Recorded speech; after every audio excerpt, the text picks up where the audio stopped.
let's get started. Okay, all right. Okay, good afternoon, everyone. Tuning in from wherever you are through the live stream on Operation Stephen. Today's debate is going to be covering the question of whether the God of Abraham from the Bible is in fact the same as the God of Muhammad from the Quran. My name is Aaron. I'm a member of the Operation Stephen team here as well, but I will be acting as a neutral moderator, and I'll be there to enforce the rules, which I'm just going to briefly explain now. The rules will be there to keep the debate as structured and as gentlemanly as possible. So not quite as lively as Speaker's Corner, but it's there really just to make sure that everyone is able to absorb the most amount of information possible, which is sometimes always isn't possible in such lively formats. Okay, so these are the rules that both parties will have agreed to, or have agreed to rather, prior to entering into the debate. So in this, I'll basically try and give everyone the fairest opportunity to present their respective arguments in the rule set that I'm about to lay out. So either moderator will remain neutral on both sides and to enforce the rules. Either moderator will introduce the first section briefly to open up the debates. And upon completion of each section, I will then briefly introduce the following section and then repeat the same format. I will ask each side to remain on mute until it's their time to talk. And in that case, it would be the Christian side is on mute while the Muslim side is speaking, and so forth from there. To ensure that the rules are adhered to, if there are any interrupts, I will then interject and place that person on mute, but there will be a 3-strike rule in place. Repeated violations, thus getting to the top of the 3-strike rule, will then mean that the person who has violated the rules then loses the debate, they forfeit the debate. This also prevents anyone from potentially sabotaging a debate if they were to get into a difficult spot, or there's something that they can't quite answer. So all the rules are in the interest of fairness and to be able to keep everything as open and as clear as possible. I will not be answering any questions or interjecting in any other way myself. At the very end of the debates, just before the closing arguments, I will say to the audience that you'll have 10 minutes on completion of the closing arguments to post questions via the Operation Stephen live chat, which is on live on YouTube right now. So, but I'll go through the format now, and then you'll see what I mean. So. The formats will be with the Arul will go first, can ask the questions first, and then the opposing side will answer afterwards. The first question will be each side will present their main argument, with a total of 20 minutes each. On completion of that, each side will then give their first rebuttals of one another's main arguments, and then we'll get 10 minutes to do so. Following on from this, there will be a second round of rebuttals between our two sides here today. And in the second round, they will be given 5 minutes to provide a response to the first rebuttal opened up by the other side. Then we will move into a cross-examination section, which gives each side a chance to ask 4 consecutive questions, but one at a time to allow for a direct reply. The time allowed to ask the question will be 1 minute. And then 2 minutes will be allowed for the response, and then an additional minutes will be given back to the questioner afterwards to give a comment on the answer that has been supplied to them. Okay. On completion of this section, I will then give you, the audience that are live on YouTube, a warning to say in the over the next 10 minutes, please think of a question, because on completion of this next section, it will then be open to Q&A. So the section that we're coming up will be 5 minutes for each side to give closing speeches, and they'll probably provide a conclusion on one another's perspective also as they bring the debate to a close. And on completion of that, we will then move into the questions and answers section. So I, as the moderator, will try to make sure that there is I will presume it's going to be majority Christian and majority Muslims in the comments section. So I will try to answer one question from one side, one from the next. But when you post your question, just put to Arul or to Muhammad, and that way I can cipher through them a little bit quicker. Okay, so without further ado, I will introduce our two sides here. Our guest here today is named Muhammad Abdul Razak, and he's representing the Islamic side. He's a Muslim who frequently visits Speaker's Corner there and opens up debates and healthy discussions with people down there, and is actively engaged in dawah. So, Muhammad, if you would like to say a few words just to open with, please. بسم الله إن الحمد لله نستعينه ونستغفره ونعوذ من شرور أنفسنا ومن سيئات أعمالنا من يهدي الله فلا مضل له ومن يضلل فلا هادي له وأشهد أن لا إله إلا الله وحده لا شريك له وأشهد أن محمدا عبده ورسوله أما بعد ربي اشرح لي صدري ويسر لي أمري واحلل عقدة من لساني يفقه قولي وكما الله قال في كتابه الكريم قال إنني هداني ربي إلى صراط مستقيم دينا قيما ملة إبراهيم حنيفا وما كان من المشركين. In translation, what I've said is, in the name of Allah, the most beneficent and most merciful, all praises and thanks be to Allah. I praise Him and seek His aid. We seek refuge with Allah from the evils of ourselves and the evils of our deeds. Whomsoever Allah guides, none can lead astray, and whomsoever Allah leads astray, none can guide. And I testify that there is no deity worthy of worship except Allah, and that Muhammad ﷺ is His final messenger. I recited a prayer from the Quran from Moses, where it says, O Lord, open for me my chest and ease my task for me, and loosen the knot from my tongue so that they may understand my speech. And I recited a verse from the Quran, which says, say indeed, my Lord has guided me to a straight path, the right religion, the religion of Ibrahim, who was a true monotheist, and he was not from the polytheists. So I would like to thank Arul for this opportunity to debate. Aaron, thank you for moderating this debate, and thank the audience for tuning in to this important question that we rest our salvation on, because at the end of the day, if we don't worship the correct God and we don't recognize who He is, then regardless of what we end up believing, it will not help us. So with that, that's all I have to say, really. Yeah.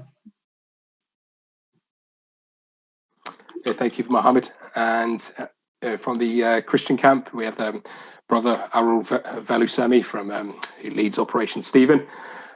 Also to be found on Speaker's Corner. You've probably seen him on many other people's YouTube channels, SoCo content over everything, two popular ones that come to mind. And Brother Arul has been doing Christian apologetics and polemics for a number of years now as well. So seeking to engage in actively discipling more people so that disciples can then go and make disciples. Brother Arul, is there any other comments you'd like to make now? Yeah, I'd like to pray and start also. Loving Heavenly Father, we come before your throne of grace. It's a marvelous privilege that you have chosen me and the Christians across the world as your children. But we also know that across the world, there are billions of people who still need to know you, of your love, of your care, of your compassion. So Lord, even today, even as you have equipped me in terms of being able to share things related to you, I ask that you may guide me and help me, Lord, and also help Muhammad in presenting his argument clearly as he could. Help us, Lord, but at the end of the day, ultimate goal is to get to know you personally and to love you as dearly as you have loved us. Because ultimately you want us all to be your children, to be with you in heaven, Lord. So commit all things in your hands. Help us. Bless you. In Jesus' precious name, I ask all these things, my Father in heaven, as per the leading of the Holy Spirit. Amen. Thank you also for this privilege. I thank Aaron for moderating today. And Muhammad, it's a pleasure. It has been a pleasure catching up with you in the couple of times we caught up at Speaker's Corner. And it's again a pleasure. I found you to be gentle in our conversations, and I hope we could have such a conversation even today here. And I thank you for sharing the platform with me and Aaron. Thank you. Okay, so without further ado, then we will move on to the first question, first opening part of the debates, where each side will present their main argument for a total of 20 minutes each. And Arul to open, so just let me know when you want to go. I have one little problem. Sorry, I forgot. Yeah, Aaron, you are the host. Can you please enable me share screen? I forgot to do that while I was host. So if you go to the shield-like icon at the bottom, you should be able to say hello. Yeah, there you go. Done. Cool. So if I could. Okay, all right. now. Okay, 1 second. All right, let's get started. The title for today is the God of Abraham, the God of Muhammad. And of course, my answer is crystal clear. No, absolutely not. Not even by millions of miles. Very important. What I'm going to do today is I'm going to present the details of the God that Abraham got to know, and then compare the aspects of him, the nature, the details related to him, his identity, and so on. Compare those things against the one Muhammad claimed he got to know, the Islamic Allah. I'd like to compare. To start off, I'm going to present a summary of 5 very specific points. Massive differences. Very objective, well-defined, massive differences. At the start, I'll present the summary, and then I'll take you through one point at a time in a bit more detail. That's my plan for today. And then I'd ask when it comes to Muhammad's turn to really explain how you could reconcile these massive differences and claim these are both the same God. That's going to be my challenge as I present it back to Muhammad. Okay. The 5 specific areas, what I call irreconcilable differences between the God that Abraham got to know versus the Islamic Allah of Muhammad. In terms of God of Abraham, his overarching plan for mankind, he has an Israel Messiah-centric redemption plan for people across the world. Israel-centric, Messiah-centric redemption. Whereas when it comes to the Islamic Allah of Muhammad, what you find is, you find a Muhammad-centric, Muhammad of course being an Arab, not an Israelite, Muhammad-centric rampage of the world, gaining physical control over the world. Secondly, moral character. I'm going to give specific details of exemplary moral character of the God of Abraham, specific details. And in comparison, I'm going to do a straight apple-to-apple comparison along the specific details I provide, and I find Islamic Allah really random, and as a matter of having character in those aspects, non-existent. In terms of the way they deal with things, God of Abraham goes with covenants. That's the way he deals with things, legally binding covenants, contracts. When he signs a covenant, even he doesn't go against it. And to make it really legally binding and to make redemption from sin and so on legally binding, he deals with offerings and sacrifices, requires them. In contrast, if you get to Islamic Allah of the Quran, what you find is he really doesn't even care about keeping his word, doesn't care about covenants, never gave a covenant, even by a Muhammad. No, not trustworthy, no legally valid statements, legally binding statements. In terms of how they interacted with people, well, the way I'm going to present God of Abraham as someone who had a very intimate relationship with people. That was his intention. God with us is what he wanted to be. In contrast, Islamic Allah was a distant dictator. No one could really meet him on earth. He was a distant dictator, a distant policeman. In terms of the entire plan for man, a specific human being, God of the Bible, God of Abraham in specific, is a God who cares about relationships. Whereas when it comes to the Islamic Allah, all that he cares about is a doctrinal statement. He hides behind doctrinal statements. That's it. Once you memorize a doctrinal statement and recite it, that's it. You're done. You're a good Muslim. You don't get to know what his character is. You don't get to know how he feels on a day-to-day basis and so on. None of those things happen. So in other words, along 5 specific points, my argument is going to be, these are completely different entities, never to be confused as one and the same. The first one, overarching plan for the mankind across the world. Firstly, the Islamic Allah of Muhammad. Quran Surah 21 ayat 107 says, "We have not sent you, O Muhammad, except as a mercy to all the worlds." So according to Islamic Allah, Muhammad is the mercy for everyone. As an Arab, the end time, through him, there is going to be an empire which spreads. Come to God of Abraham, the God who Abraham got to know. Right in the life of Abraham, God spoke of a promised seed who would come from Abraham, who would come from him. And then he narrows down and says, comes via Isaac. And he says, via that seed, via that promised seed, that God was going to bless all the nations in the world. So it's very Israel-centric, and it is Messiah-centric in the sense that even under the Israel-centric approach, it's still that seed-centric. It is that seed through whom all the world is going to be blessed. Very different. Muhammad has no space here. Arabs have no part to play in this except to receive the blessing of the promised seed. And this particular promised seed via Isaac, that's very important. Because he is seen as the promised son. And the people group who are going to sort of steward the entire plan are geographically narrowed down. It's all within Israel. That is the center of the plan. Promised seed, promised son, promised land, promised nation. And in all these, where does Ishmael even fit in? He was a mere blip in the entire plan. To begin with, God called Abraham father of a nation. When Abraham went his own way to get his own carnal plan, son Ishmael, God then had to change and said, now I'll make you father of many nations. But still, my promised nation, which I originally had in mind, is the original plan. Ishmael is just a blip. We find that through verses which I can quickly quote.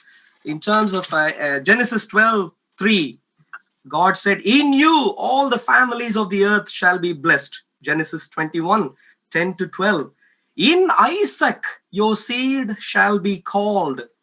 And then Genesis 22:18. In your seed all the nations of the earth shall be blessed. Very important. Muhammad has no place. And therefore, we're really talking about 2 entirely different gods here. One is the one who revealed himself to Abraham. Another is the one who Muhammad claimed he spoke to. Not revealed to mankind, but Muhammad claimed. So that's very important. Now, moving on to the next aspect, moral character. I'm going to take 4 specific aspects of moral character, which Abraham experienced, and then compare that against the Islamic Allah that Muhammad claimed to have got revelation from. Abraham, in Abraham's life, he came across someone called Abimelech, king of Philistines. And in a particular instant, Abimelech took Abraham's wife, not knowing that it was Abraham's wife. And then God comes and speaks to him and he says, if you take another man's wife, you are a dead man. I will kill you because this is another man's wife. God of Abraham doesn't allow anyone to take anyone else's wife. Quran Surah 33 ayah 37. Islamic Allah willy-nilly allows Muhammad to take his own adopted sons, not just any other person's wife, but even worse still, his own adopted son's wife. He can't get any worse. And then if we move on to taking spoils, profit from others' properties, which the properties that they legitimately owned. Abraham captured Abraham fought against some kings who had captured Lot and the people of Sodom and Gomorrah. He brought them back. The kings of Sodom and Gomorrah said, Abraham, you can keep all the properties. Just give me the people. Abraham said, no, I will never, ever profit from you, because if I did, you would say, you made me rich. Never ever do that. You can have all, I won't take any. That's God of Abraham's character reflected in Abraham. But if you go to Muhammad, Quran 48:20, profit from spoils illegitimately, things that others own, you can take willy-nilly. Moving on, acquiring properties that belong to others. Abraham had to buy a burial place, and he said he was a very mighty man at that time. But Abraham said, I would pay for it, the market price to get this land. What does the Islamic Allah inspired? Muhammad and Islamic Allah says, you can grab lands from disbelievers. As long as they are disbelievers, no one cares. Finally, keeping oaths, promises. You find Abraham keeping oaths. Abraham also had to learn about God himself, in that God keeps his word. In contrast, Quran 66 ayah 2, it actually says, for Muhammad, willy-nilly, you can be absolved of oaths. So comparing the moral character, Islamic Allah does not even come close to God of Abraham. Remember, I'm only talking about what Abraham got to know. If you were to add to this what Moses got to know and what others got to know, Islamic Allah is not even a place for debates like this to happen. And that's very important. Thirdly, dealings. How do they deal with people? What kind of contracts how do they establish any deal? God of Abraham goes with legally binding covenants. He did that at two occasions, specific occasions with Muhammad. It's all a grand ceremony. Altar, offerings, in one particular situation. In another situation, it was a covenant of circumcision. God of Muhammad doesn't even have a clue about covenants, because he doesn't even care about keeping oaths. He can absolve oaths. He doesn't even stick to his word. Why covenant? Leave him alone. Doesn't even care. Legally binding offerings and sacrifices. Genesis 12:8, Genesis 13:18. You see God, Abraham offering sacrifices to God that he got to know. Islamic Allah, again, no such thing, because he doesn't really care. It's all not legally binding. No legal satisfaction necessary. So none of these things really matter. God of the Bible even asked for a sacrifice of Abraham's own son, Isaac. Very important. Why did he do that? Because in terms of what is legally required, things mankind had terribly messed up. And there was no willy-nilly, I'll let you go sort of leeway. This all need to be satisfied in a proper way. And that's what we find with the God of the Bible. Moving on, fellowship with people. What we find with Abraham, God came in person, came to Abraham, sat with him, and had dinner with him. So God of Abraham eats, God of Abraham shows up on earth, God of Abraham sits with Abraham, has fellowship with Abraham. Abraham, you might know, was even treated as a friend by God. That's the God of Abraham. Islamic Allah doesn't even care. He never ever shows up nowhere near God of Abraham. So God of Abraham is seen as God with us. Islamic Allah is seen as a very distant dictator. Even in heaven, he's not going to show up in front of you. So he is a dictator. You're merely his slaves. That's what you find with Islamic Allah. Finally, now this is the very interesting part. Now Muhammad already mentioned about the fact of monotheism. To him, monotheism is what captures the essence of everything. Now let me give you a hint. Actually, if monotheism is all that mattered, Genesis would not have an account of Abraham. Genesis chapter 11 is where Abrahamic account begins. And at the beginning of the account, Abraham was already a monotheist. At the beginning, God said, come, and he went. He knew there was one God and he followed. But the point is, you find in entire biblical account of Abraham was merely starting there. It didn't end there. It was merely starting there. What you find with the God of the Bible is that God of the Bible wanted to develop a very elaborate personal relationship with Abraham. Not just that. Ask any Jew who knows the scriptures, or ask any Christian who knows the scriptures. We Christians and Jews, we begin at monotheism, but that's just a minor starting point. But our entire life's goal is that we get to know God as our Father, as our friend, as someone who cares about me, and so on. And that's what happened with Adam in the Garden in Eden. What did Adam do? Did he suddenly become a polytheist? No. He just went against God's plan. And in other words, the point is, with Abraham, what God was planning to do is, of course, he wants monotheism, but that's the starting point. More importantly, he wants people to come back to him, to be with him in fellowship. God of the Bible inspired Abraham to ask for evidence of his presence. Abraham did that. Genesis 15:8. He asked, how will I know? And then God went on to clarify how Abraham could know by showing up in person and by having a covenant established in person. Very important. So how could Abraham get to know about God? By meeting him in person. God, at a couple of different places, Genesis 15:7, 17:1, actually personally introduced himself to others, much like how Muhammad did today, I did, Aaron did.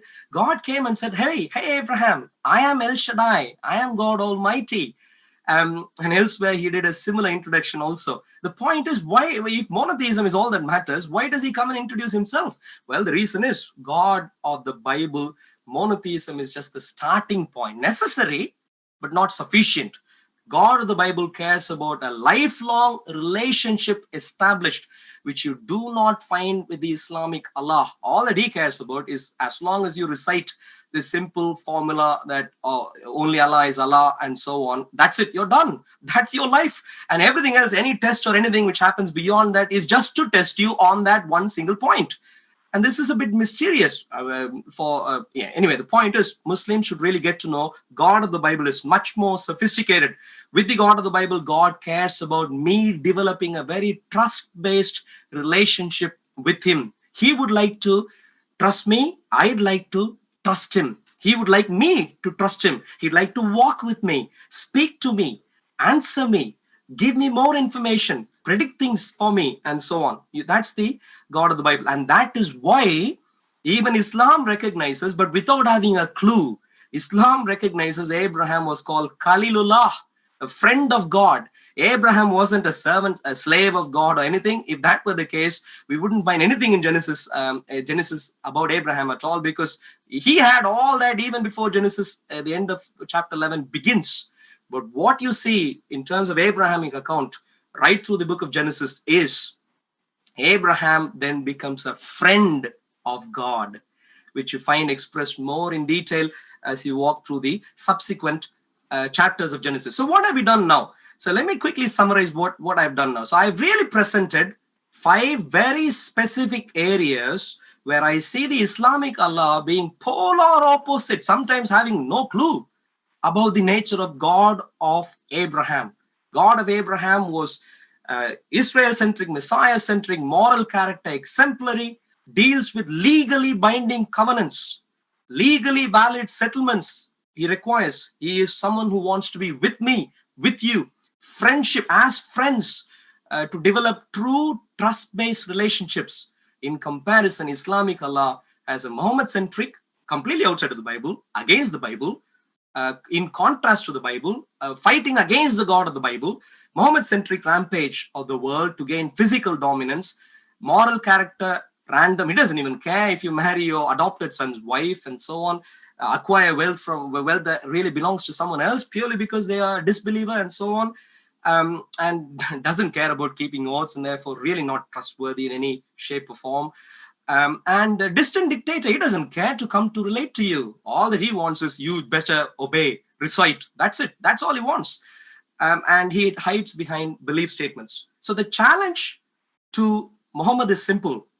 Very clear differences. If you still want to claim Islamic Allah is the same as God of Abraham, you really need to reconcile. You need to give an explanation as to how you could reconcile these very, very massive differences. If you really can't reconcile them, then you really need to agree with me that God of Abraham is not the Islamic Allah. Islamic Allah is a very different entity who showed up much later, not having a clue. Does he even exist? We don't know, because all that we know of him is what Muhammad claimed of him. So for all that we know, he might not even exist. And that's very important for us to know. So challenge to Muhammad is, reconcile this. If you can't, you need to agree with me and come on my side. Any Muslim should become a Christian. How much time have we got? Still 1 more minute? Or? Yes, 1 more minute, exactly. And so that's the rough challenge. I know Muhammad could try his own few arguments, which I've already prepared. Claims about monotheism, claims about Ishmael being a descendant of Abraham, and so on. He can try all those arguments if he wants to, and I can rebut them properly, God strengthening in the rebuttal sections. But as long as he doesn't reconcile what I have presented here, he hasn't done his duty. He wants to praise Islamic Allah? Well, praise him well, but explain why and how he could be the God of Abraham by reconciling these massive polar opposite natures in many regards. Thank you. Okay, well, 10 seconds to spare. I'll move over to, Muhammad, just let me know when you're ready to go. Yeah, let me know when you're ready to go. I will just set my timer. Okay, good to go. All right. Okay. So, for my opening statement, so as Arul said, we believe in monotheism, okay? But Arul has demonstrated that he has no idea what monotheism constitutes in Islam. So we'll give a quick run through. In Sahih Muslim, number 8a, and you can find this on sunnah.com, it says, and this is the hadith of Jibril, he, the inquirer, talking about Jibril, said to Rasul, inform me about Imaan, all right, in faith. And the Holy Prophet said, it is that you believe in Allah, his angels, his books, his apostles, in the day of judgment, and affirm your faith in the divine decree about good and evil. And then it goes on to talk about ihsan, which is the excellence of worship, okay? So these are the 6 pillars of Islam. And this what constitutes the question of who is God? Why does God do certain things? What is God? How do we have a relationship with God? How do we obey him? What does he want from us? All of these questions fall under this umbrella of the 6 pillars of Iman. So if I can just, last thing, where is going on? There we go. All right. So Tawheed, monotheism, is broken down into 3 aspects, okay? The oneness of his godship, okay, which is how we are to worship him, how we are to connect with him. Arul says we don't have a connection, and that is to single him out. So we have to single him out as the only one worthy of worship in order to connect with him properly. We don't associate any partners with him, okay? The oneness in his lordship, that he alone is a sustainer and maintainer of all things. And the oneness of his names and attributes. Again, when it comes to relationship, we know 99 of his names and attributes. Okay, I would like Arul to show me all of these names and attributes that we can address Allah by, or God by, okay, that Abraham believed in. Okay, now Ibn Qayyim, rahimahullah, he said that most of the surahs in the Quran contain Tawheed. And we can find an example of this in Surah Al-Fatiha alone. In verse 2, when we say Rabbil Alameen, it displays his lordship. He is the Lord of all the worlds. And his godship. Alhamdulillah, all praises to Allah. In verse 3, we see Ar-Rahman Ar-Rahim. This displays the attributes, and the attributes are introduced in the 113 out of 114 chapters of the Quran. And we also see that his godship, because these names are unique to him, and this is what's called a volitional tawheed. In verse 5, it displays his godship again when we say Iyyaka na'budu, it is you alone we worship, and his lordship, wa iyyaka nasta'in, and you alone we ask for help. Okay, so this is an example of how we find tawheed and thing. And we have a belief in the angels, and we see in chapter 16 verse 2 where Allah says he sends down the angels with the inspiration of his command upon his servants. And Ibn Kathir commentates on this, and he says Allah mentions he chooses messengers from his angels and from his men. Now, when we go into belief of the scriptures, we're talking about the original scriptures, and this is not just limited to the scriptures, but revelation that is given to the prophets in its totality. And it says in chapter 4, verse 163, indeed, we have revealed to you, O Muhammad, as we revealed to Noah and the prophets after him, and we revealed And we revealed to Abraham, Ishmael, Isaac, Jacob, and their descendants, Jesus, and so forth. And we gave David the book of the Psalms. And again, he says, he has sent down upon you, Muhammad, the book in truth, confirming what was before it. And when we talk about what was before it, we're talking about what was revealed. And this is explicitly mentioned in chapter 3, verse 3, when he's talking about what he has revealed, not what we have today. Belief in the prophets. And he says, and Allah says in chapter 4, verse 164, and we sent messengers about whom we have related their stories to you before, and messengers whom we have not related to you. And we are obliged to believe in all of these messengers. Okay. Belief in the day of judgment. Allah says in the Quran, they believe in Allah on the last day and enjoin what is right and forbid what is wrong and hasten to good deeds, because that's what Allah commanded. Now, the divine decree, it is split into two. What is already ordained for you and what will never change, and what is a consequence of your choices in terms of the foreknowledge of Allah. And we say this, and we see this in chapter 2, or perhaps you hate a thing that is good for you, and perhaps you love a thing and that is bad for you. And Allah knows while you do not know. And we see that Allah does not charge a soul except within its capacity. This is in chapter 2, verse 286. And we also see in chapter 9, verse 81, never will we be struck except by what Allah has decreed for us. And he is our protector. So that's the 6 pillars of faith summarized. Now, how do we attribute this to Ibrahim alayhi salam from the Quran? So Ibrahim alayhi salam in chapter 26, verse 13, we read, we have revealed what we enjoined upon Ibrahim. Okay, so, and that is monotheism. Okay, that's what it means.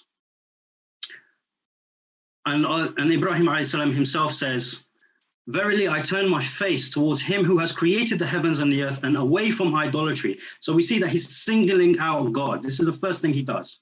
And this is in chapter 6, verse 79. Now, this believes he believed in his godship because he doesn't associate others with God, and his lordship and his names and attributes, as he understood that God is the creator and he alone created the heavens and the earth. And he also conveys this to his people in chapter 29, verses 16 to 17. Now, we also see in chapter 21, verse 68 to 69, where the idolaters said, burn him and support your gods if you are to act. And Allah said, O fire, be coolness and safety upon Ibrahim. Now, in the tafsir, in the book of tafsir in Sahih Bukhari, hadith number 5464, we read, the last statement when he was thrown into the fire was, Allah is sufficient for us and he is the best disposer of affairs. And this shows that Ibrahim alayhi salam believed firmly in the divine decree, as we saw earlier. And this is also shown in the sacrifice narrative in the Quran in Surah As-Saffat, verses 102 and 103. Yeah, so, okay. Let me just go through this. And we read in Surah Al-Hijr, verses 51 to 64, where it talks about the angels coming to Ibrahim to inform him about Isaac and what is to happen with Sodom and Gomorrah. And this shows that he believes in the angels, as well as other prophets, because Lot in the Quran is a prophet. Okay. And we know that Lot is a prophet in the Quran, because in Surah Al-Shu'ara, verses 166 to 162, Lot says to them, will you not fear Allah? Indeed, I am to you a trustworthy messenger. But how did Ibrahim know, alayhi salam, that he was a messenger? Well, it's because, as we read before, he sends down the angels with inspiration in chapter 16, verse 2, and indeed the angels were sent to Lot. And that's where we see the 6 pillars of faith applied to Ibrahim in the Quran. Okay, perfect. So the question is, can we find these 6 pillars of faith in the Old Testament? Can we see what Muhammad sallallahu alaihi wasallam believed being applied to Ibrahim alayhi salam in the Old Testament. Yeah, well, of course. In Genesis 22:5, he said to the servant, stay here with the donkey while I and the boy go over there. We will worship, and then we'll come back to you. So he believed that God is the only one worthy of worship. Now, who is God? Is, as we read in Exodus 3:6, God said to Moses, I am the God of your father, the God of Abraham. So the God of Abraham is the same one that was revealed to Moses. And we read in Genesis 1:26 that he is not a trinity. When he says, let us create man in our image, we read from the Midrash in Bamidbar Rabbah in 19 verse 3, that he's talking about Adam, and he consulted with the ministering angels. And this is the same, you read this in the Sanhedrin as well, and so on and so forth, okay? So this is who God was to Abraham. He was the Unitarian God. He wasn't a Trinity, okay? And it was quite interesting that Arul did not mention who he believed God is in relation to what Abraham believed God is. So this is my challenge to you, Arul. I want you to demonstrate that the Trinity is the God that Abraham believed in, because if he didn't believe in that, then he's either worshiping a false God or you are incorrect about who you worship. Did he believe in his names and attributes? Yes, because he knew him as El-Elyon in Genesis 14:22, the Most High. He knew him as the possessor. He knew him as El Shaddai, Almighty God. So he knew the names and attributes of God, not the 99 that we have today, because that came over progressive revelation. However, he knew that God had more than one name. Now, before we go into this question was brought up about who is Allah? Does he even exist? Well, ask the Arab Jews and the Arab Christians, because when you cross-reference Genesis 17:1 with the Hebrew and the English, we see an Allah al-Qadir. So the name Allah, and this is referring to El Shaddai. So El Shaddai is referenced in the Arabic translations of the Hebrew Bible as Allah al-Qadir. So the name Allah, so this question of does Allah exist? Of course he exists. It's in the text. Belief in angels. Does he believe in angels? Of course. Now, Arul brought up on his presentation that this is God coming in person. Well, no. If we actually look at the Targums about Genesis 18, we see 3 angels were sent to our father Abraham. And this is in Jerusalem and in Jonathan. We read in Rashi, same thing. And behold, 3 men, one to announce Sarah, the birth of a son, one to overthrow Sodom, and one to cure Ibrahim. We read in Genesis Rabbah 50 verse 2 and Bava Mesvia 86b, we read that it was the angels. And in fact, in Bava Mesvia, we read, okay, here we go, yeah. Every action performed himself for the ministering angel, the Holy One, blessed be he performs the actions for Abraham's descendants. And every action that Abraham performed through a messenger, the Holy One, blessed be he, likewise performed for his descendants through a messenger. So God did not appear in person. He communicated to Ibrahim alayhi salam through a messenger, and specifically angels in this instance. You need to read the Jewish commentary on this. This is not a Christian text. This is Jewish text that's been going on for 4,000 years through oral tradition. And we also read in 1 Kings 8:27, but will God really dwell on earth? The heavens and the earth cannot contain him. So this idea that God coming to earth personally is not backed up in by Abraham. It's not backed up by the exegesis, and it's not backed up by the rest of the Old Testament. Now, did he believe in revelation? Well, of course, because he had revelation himself. He had the circumcision and the everlasting covenant, which is, again, another question to Arul. If you believe that you worship the God of Abraham, why do you not follow why do Christians in general do not follow the everlasting covenant of Abraham, which is circumcision? I understand the circumcision on the heart, but this is specifically to circumcision of the flesh. Of course, the call in Genesis 12, that was revelation to him, the revelation through the angels of the birth of Isaac and the destruction, and Genesis 22, obviously about the sacrifice. Now, I'm not going to go into the narrative of the sacrifice just yet. I'll address that in the rebuttal. Belief in the prophets. Abraham believed of the prophethood of Isaac, as we read in Genesis 26:25, that when the Lord appeared to Isaac and gave him prophecy.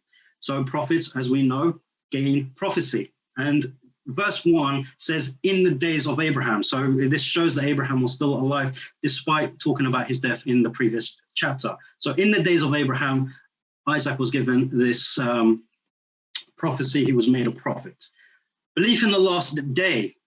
Now, this is something that a lot of people don't really see in the Old Testament about heaven and earth, paradise and hellfire.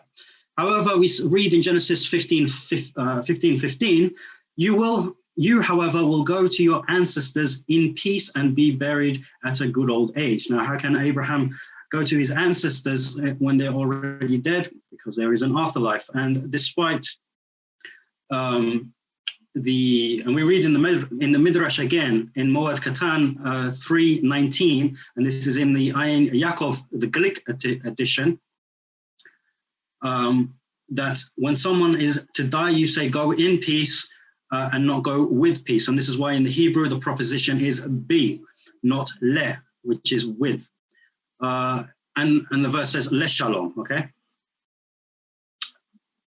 Sorry, le shalom is in Genesis 4:18, which shows a discrepancy in the translation. And Eruvin 19a, it talks about Gehenna, and it talks about Ibrahim, who comes and raises them and receives them. This is talking about the afterlife. Okay, so I'll quickly read it, so I have time. There it speaks of those who are liable at that time for punishment in Gehenna, which is similar to the Arabic Jahannam. But our father Abraham comes and raises them up and receives them. He does not leave the circumcised behind and allow them to enter Jahannam, except for a Jew who had relations with a Gentile woman. So this idea of Abraham believing in the last day exists. Belief in the divine decree and ihsan, the excellence of worship. Did he believe in the divine decree? Of course, because we read in Genesis 22:1 that God tested Abraham. So this shows that Abraham had a choice whether he could pass this test or fail this test.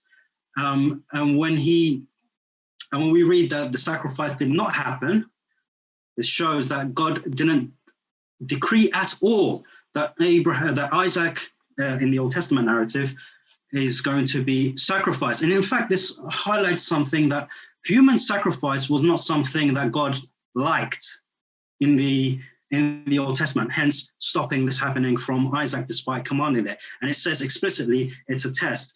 And again, throughout the Old Testament, we see that God abhors human sacrifice. So again, this is a challenge to Arul. I want you to demonstrate that God wants and likes and approves human sacrifice, because these questions challenge your two main doctrines, the doctrine of the Trinity and the doctrine of the crucifixion. And this is stemming to the God of Abraham. If the God of Abraham was a Trinity and he did appeal of human sacrifice, why do we see that this is not the case when we read the narrative of Ibrahim's life and his relationship with God?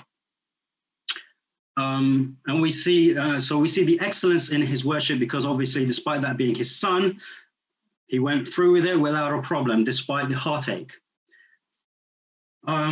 So that is pretty much it. So when we talk about the relationship with God, it actually falls under these 6 pillars of Imaan: who God is, why God does certain things, how he connects with us, what he seeks of us, how we worship him, how he reacts,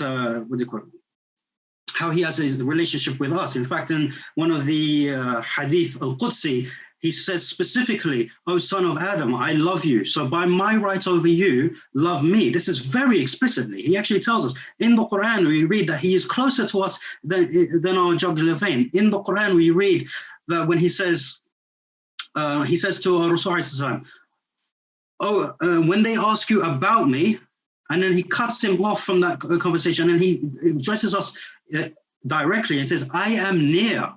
So this relationship between us and Allah is very explicit in the Quran. I don't believe that you've read the Quran. I believe you've taken some things out of context from the Quran, which again I will address in my rebuttal. I've got another minute and a half. Is that correct, Aaron? I've got about another minute and a half? Yes, you did. Correct. Excellent. Okay. So let me carry on.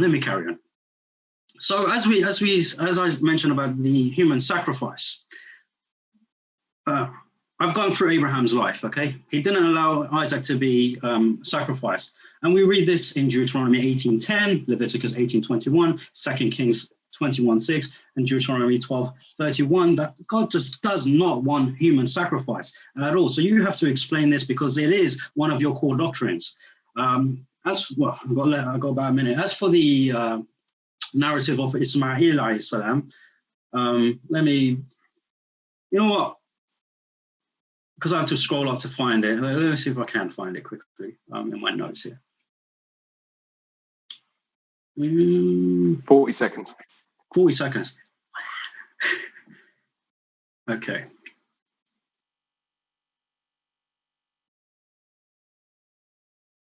You know what? I will address this in the next section. 20 seconds is not long enough. Yeah, all right. Okay, thank you, Muhammad. Okay, good stuff. Okay, now moving on to the next section, whereby each side will offer up their first round of rebuttals to counter each other's main arguments. Each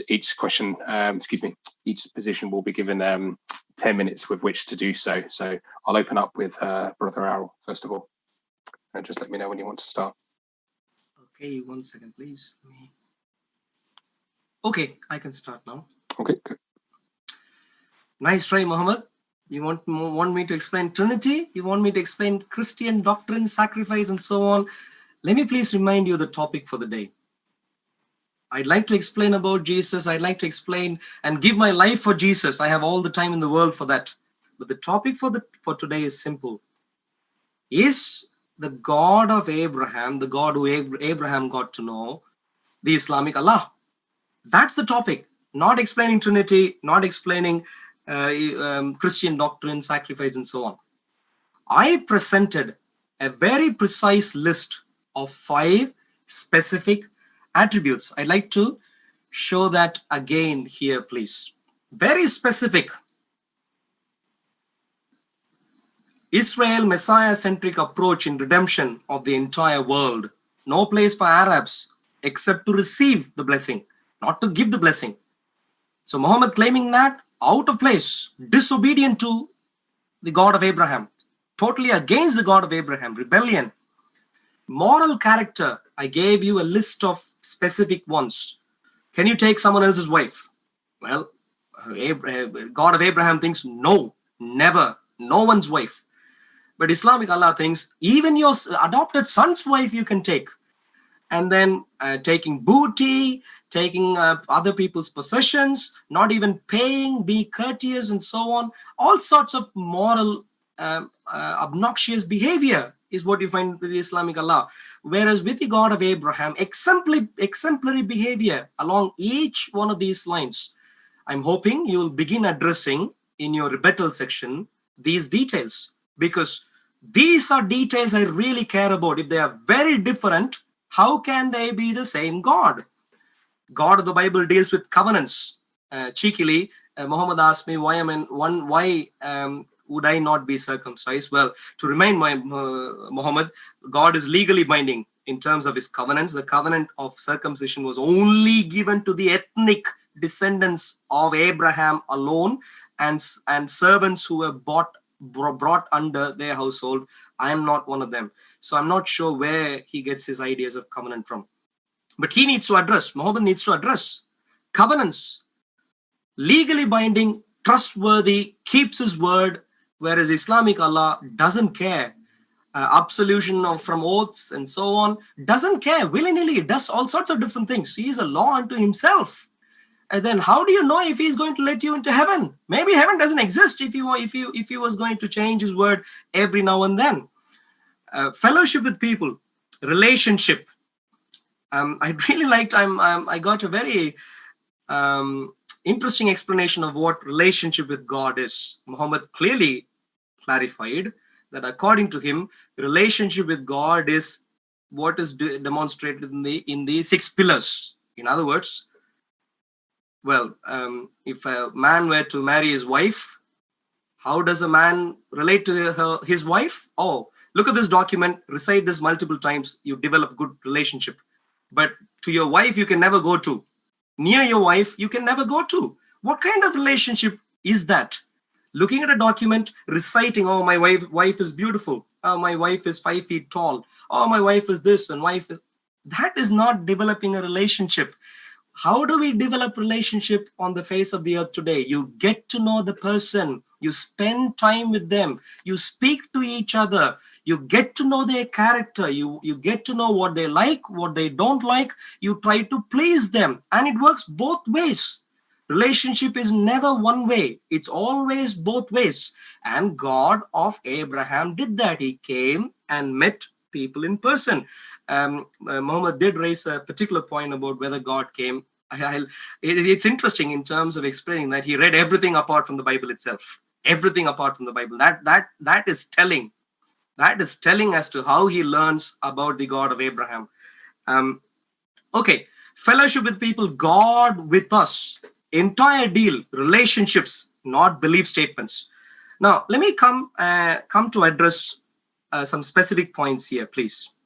What did Muhammad do in his introductory remark is very important. That's very telling for everyone who is listening, especially the Muslims. What he is giving is a lecture on what monotheism is. What he is giving is a lecture on what the 6 pillars of Islam are, according to him, the 6 pillars. This is what he spoke of. That's not a topic for today.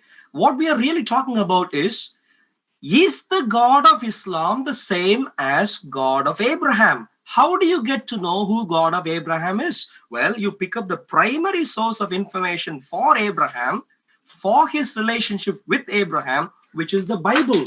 That's where you begin. What did Muhammad do?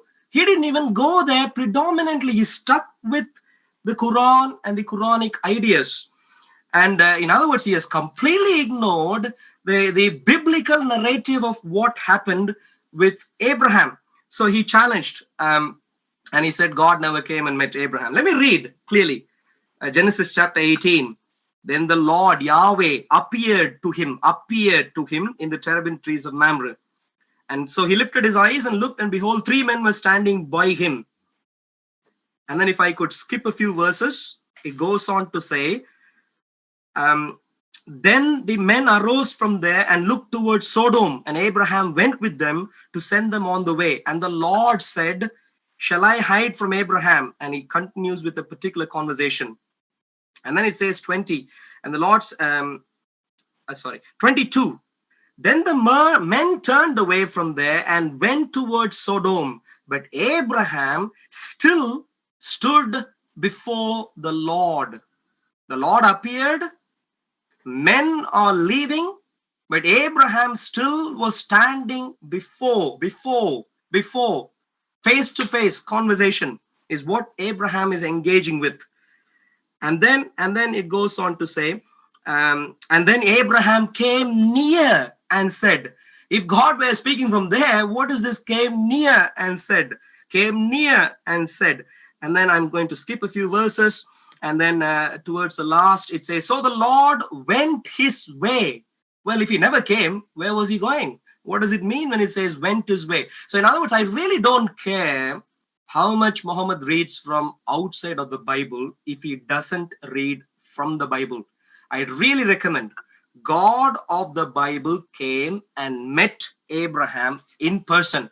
So in other words, in only 1 or 2 areas where he really wanted to deal with the difference, he has got things wrong. God comes into the earth, sits with Abraham, has food with Abraham, dinner with Abraham. Islamic Allah is a distant dictator, and the difference still is true. And so I'd really like Muhammad to address these things. 5 specific points, please address. What Muhammad has done is a classic thing among Muslims. Completely ignore the Bible, except to read 1 or 2 verses here and there, just to affirm Islamic view. Completely ignore the Bible. Otherwise, I have presented details after reading the Bible in detail.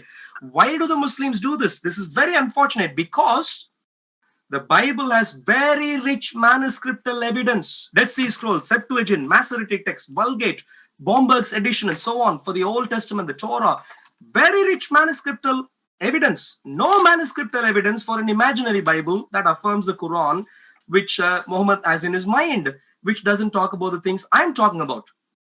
Bible is preserved by a nation with professional scribes. Bible was preserved by a nation which saw signs and wonders quite consistently. No one claimed of Bible corruption before Islam came into the picture. No one really dared. That wasn't even on the table. Quran comes from an environment of not much general rigorous scrutiny. Not much scrutiny in an arid nomadic background. They can claim whatever they want to claim. Add to that, Quran comes from an environment where there is no public verifiable sign performed, even through self-admission. And I can give examples. Time and time again, people go and ask Muhammad, can you show a sign? He runs away, no sign. Can you show a sign? Runs away, no sign. So nothing to be believed based on the Quran. Quran was rejected by the Jews of that time. Quran comes from an environment where there was physical coercion. So no wonder people in some stage began following, but through physical coercion. In other words, and Quran clearly has manufactured history about Abraham and so on. So we get to know through a discussion on Hajj, for which we have absolutely no historical evidence going before the time of Islam. So Muhammad, if you want to talk about God of Abraham, read from the Bible as the primary resource. If you haven't, if you refuse to, you're not dealing with the topic. Challenge still stands. 5 specific points. Reconcile those attributes, please. It's time. Okay, thank you, Brother Arul. Moving over to Muhammad now. Just let me know. Just give me a second. All right, okay, I'm going to start now.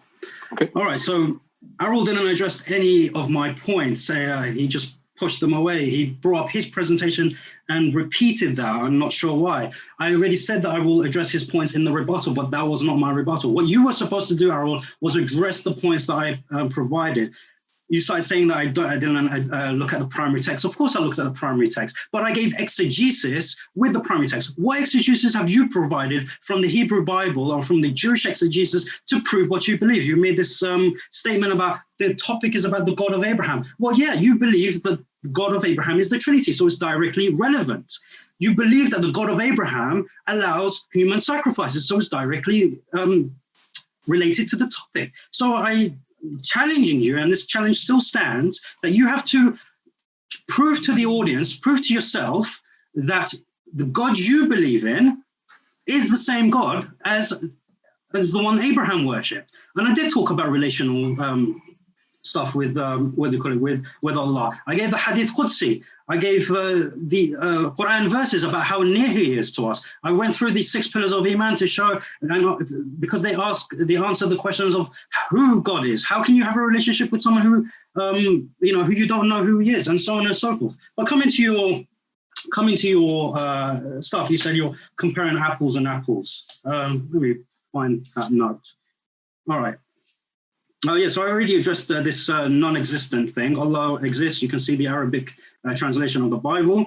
He came to Abraham and appeared. I've already addressed that in my opening statement. He did not appear. I want you to address my exegesis. I provided an exegesis about why it's a poetical device, why Abraham didn't actually appear to him. I provided citations for who appeared. Yeah, that it was angels. When you talk about the Lord went His way, that was Raphael. You can see this in Bava Metzvia. Okay, 86b. I provided the reference. Give me references about why it's the Lord. Okay, don't just do superficial reading of the Bible and interpret it willy-nilly. I'm interpreting it from oral tradition of the Jews. Okay, unless you're telling me that your interpretation supersedes 4,000 years of Jewish exegesis, then that's something else. Because you even said, ask the Jews. Well, I've asked the Jews, and I've looked at their exegesis. When you're talking about, Abraham already believed in God, well, obviously he's a prophet, but his father, Terah, was a polytheist. In Quran 37, verse 111, Ibrahim ﷺ is called a mu'min, so one of the righteous believers or righteous servants. Yeah, so Allah is known as a servant of God. What else did you? Okay, not done that one. Okay, so you talked about Muhammad sallallahu alaihi wasallam being a mercy for all the worlds. That's not for him. This is Allah providing the last prophet as a mercy to the world, so that his message can go through the whole world, so that he can connect with the entire world. This is not centralized on Muhammad sallallahu alaihi wasallam, because this is why we say La ilaha illallah. This is why this is the most important thing for us. There is no God but Allah. It's just I don't know what to say to that. You said that God didn't want anything, but no. This is when you read Genesis 14:23. It's not God speaking here. It's Abraham. Abraham said to the king, what do you call it? Don't give me anything. This is not a command from God. So you're misquoting the Bible. You mentioned chapter 66, verse 2, about the dissolution of oaths in the Quran. Did you read the tafsir and see what it's about? It's about the honey. It's when he had an argument with his wives and he said, I'm not going to have this honey anymore. Allah is addressing him and saying, it's basically telling him, don't make what's halal for you forbidden. Don't make up your own things. So he said, you should have the honey.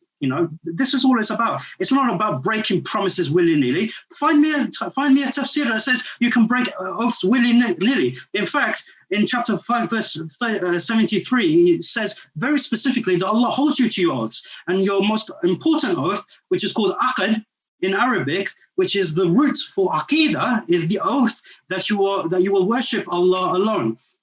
And he himself never breaks his promise. And he mentions this in the Quran. What else did you mention? You mentioned, the marriage to the adopted wife. First of all, he's not his blood relative. So he's marrying someone who hasn't been married to your who's been married to someone who's not related to you is fine. It's not a problem. Find me in the Old Testament where it says you can't marry someone who's been married to someone who's not your relative. In fact, and this idea of marriage and divorce is common in the Old Testament. If you read in Deuteronomy, I believe 22 or 24. Let me see if I can bring the reference. I do have it here. Come on. There we go. Oh, I forgot 4 minutes. That's plenty of time. Okay. Yeah, so Deuteronomy 24, verses 1 to 4, he actually talks about a woman who's being given a bill of divorce, okay, that she can marry someone else afterwards. The only difference between Islam and what's written in Deuteronomy is that if that marriage fails, the woman can go back to the man she was married to before. But again, this is all progressive revelation. All you're providing is progressive revelation. This idea, like I said, the booty that Muhammad received during warfare. Again, we see this in the Old Testament. We see that other people who worshipped God, the God of Abraham, did acquire booty when they went to war. You're talking to me about reading the Bible, but I don't think you have either, because this is known from the Old Testament that booty was acquired. So again, but you haven't answered any of my points. You talked for 10 minutes, but didn't answer any of my questions. So I will repeat again. Show me Abraham worshiping the God that you worship. Yeah. You talked about this covenant, the everlasting covenant, and you mentioned that this is not applied to you. I mean, isn't God the God of mankind? Show me an exegesis where it says that this is only applicable to the Jews, and not the Gentiles. Okay. In fact, it would be applicable to the Gentiles and the Arabs as well, because Ishmael is a son of Abraham. Okay, the everlasting covenant was going to go through his descendants forever. Okay, so you need to provide an exegesis where it claims that you are exempt from this, according to Abraham, not according to Paul. Okay, so You were talking about the Kaaba and the history of the Kaaba. Well, if you actually read in Kitab Akhbar Mecca, written by the historian Muhammad ibn Abdullah al-Azraqi in volume 1, page 165, he actually talks about the interior of the Kaaba during pre-Islamic times. And he says, and I quote, and they put on its columns pictures of the prophets, pictures of trees and pictures of angels. And there was a picture of Prophet Ibrahim, Khalil ar-Rahman, the friend of the most merciful. This is a quote from a historian, okay? So you're talking about, read in Exodus 5:1, okay? The Hebrew is Hajj. And when you go to the Hebrew and Chaldean lexicon on page 260, it actually quotes Exodus 5:1 and relates it to the Arabic word Hajj, meaning, and I quote, to go to Mecca as a Hajj or pilgrim to keep the public festival. So this idea of Mecca not existing, it's mentioned in Hebrew lexicons. It's mentioned in Exodus 5:1, the term Hajj. It's the existence of the Kaaba and who it was built by was known by the pre-Islamic Arabs. I have a minute. Okay, perfect. Okay, so that addresses the thing. When it comes to Ismail alayhi salam, now, this idea of when we see it doesn't make sense in the Old Testament. Why? Because we see in Genesis 16:10, 17:20, 21:13, and 21:18 that it's Ismail that's talked about to have been blessed with his seed being multiplied. And the same statement is being repeated in Genesis 22:17, which is supposedly applied to Isaac. Now, however, you could say in Genesis 26:4, Isaac is also told that he would have offspring as numerous as the stars of the heaven. Except look at the population. The Arabs far greatly outnumber the Jewish population. So again, it just doesn't add up. And then you put this red herring about I'll mention it in the next one. You can have 20 seconds to close your statement. That's fine. Okay. And you mentioned about the corruption of the text. That's a red herring. I never made that point. But yeah. Okay. All right. Thank you both. Okay. So just following on from this now, there'll be a second round of rebuttals going over the first pieces of argumentation. Each side will be given 5 minutes apiece to provide a rebuttal offered up by the other side. And so in your own time, Arul, let me know when you're ready. Cool. I'm ready. I can start now. Okay. Muhammad is really tempting me. He asked me, do I believe in the same God as the God of Abraham? I'd like to say yes, but that's not the topic for today.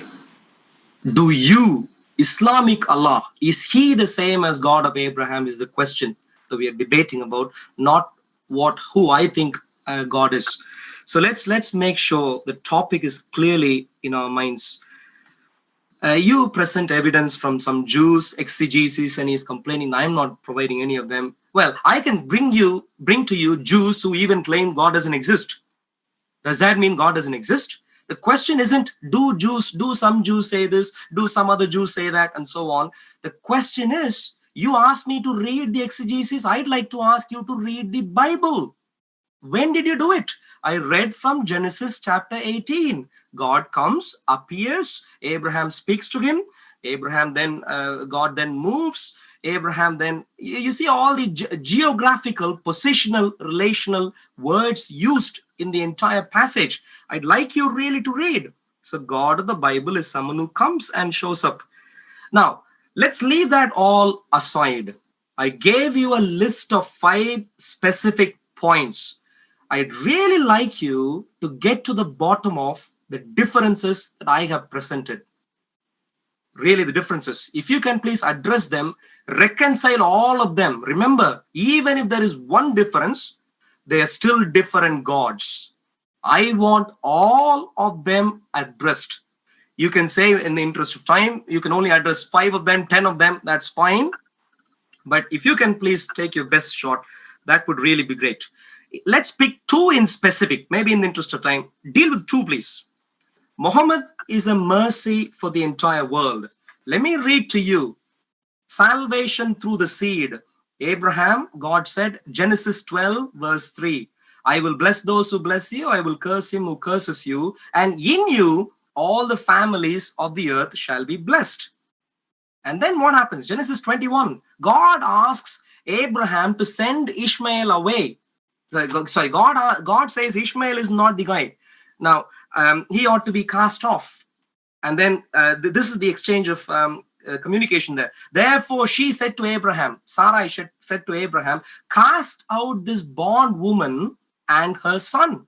For the son of this bondwoman shall not be heir with my son, namely with Isaac. And the matter was very displeasing in Abraham's sight because of his son. But God said to Abraham, do not let it be displeasing in your sight because of the lad or because of your bondwoman. Whatever Sarah has said to you, listen to her voice. For in Isaac your seed shall be called. The seed that is going to be blessing to all the nations, not via Ishmael, via Isaac. Explain to me, when we are expecting that blessing to the entire world via Isaac, who is Muhammad? He seems to be a usurper. How do you reconcile this? He ought to be seen as someone who is a rebel, someone who goes against the God of Abraham, regardless of whether he got his counting table right. We're not asking if 1 is 1, if 2 is 2. We're not counting how many gods there are. We're asking who is that one God. And that one God, the plan is via Isaac, salvation unto world. If Muhammad says he is a mercy unto the whole world, obviously he has got the wrong idea. Now, another thing, that's one. Please reconcile. If you take just these two, that'll be great. The second one, you said you can get married to a woman who was married before. Well, that's not the point. The point is, while someone is married to someone, can you lust after her and take her? That is the question. What did Abimelech, the king of Philistines, without knowing it was wife of Abraham, he said he really wanted to take Sarah. And what does God say? God, Genesis 20 verse 3. But God came to Abimelech in a dream by night and said to him, indeed, you are a dead man because of the woman whom you have taken, for she is a man's wife. Sarah is not divorced yet. Man's wife you can't take. What does Quran say? 33:37. When you said to one on whom Allah bestowed favor, Muhammad lusts after his adopted son's wife while she was still married, and Allah says, oh, don't worry, if you like her, take her. Keep your wife and fear Allah while you conceal. Don't try to conceal this lust. Be open. And Allah is saying, all that you need to do, Quran 33:37, all that you need to do is really sign the papers. But the challenge I'm saying is, while she was still the wife, how did he lust? The same thing Abimelech did. God said, you are a dead man. Please address these two. Reconcile them for me, please. Let me know when you're ready, Muhammad.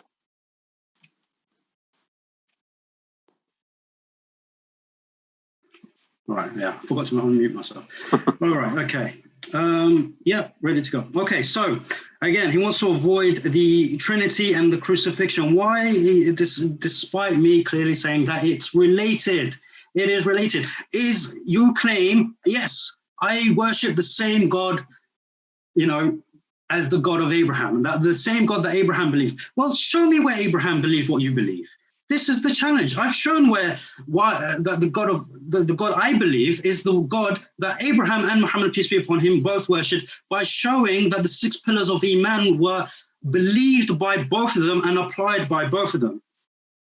Now, again, you're talking about this, again, you haven't addressed my points. You've just been going back on the things. You haven't provided any answers to any of the questions I provided. I went through all your points. I went through all 5 of your points and reconciled them. I talked about the progressive revelation. I talked about why Allah allows marriage to an adopted son, and I reconciled it with Deuteronomy 24. I've already answered these questions. You are clearly not listening to me, which is disrespectful.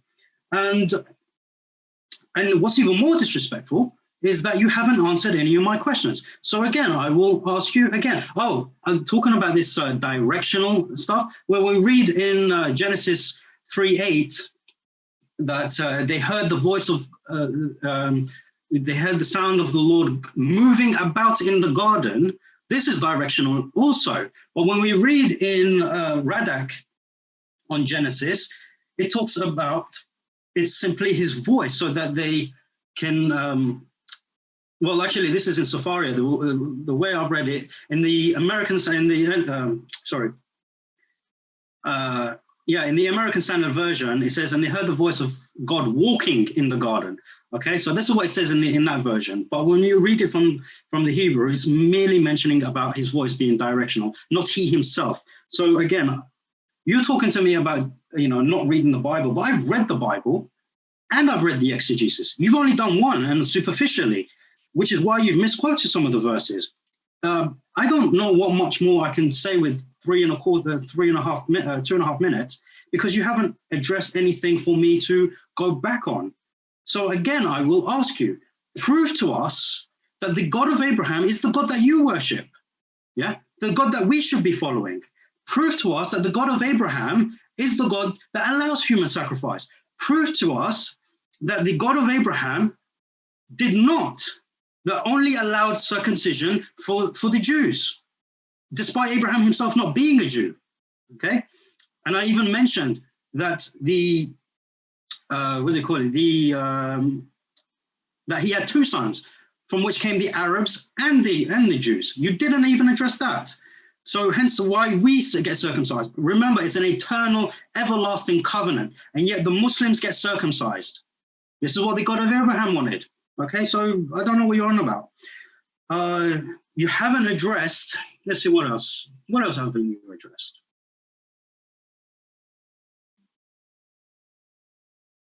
Yeah, you haven't even addressed why the God of Abraham actually believes in the 6 pillars of Imaan. Why does he believe in the 6 pillars of Imaan?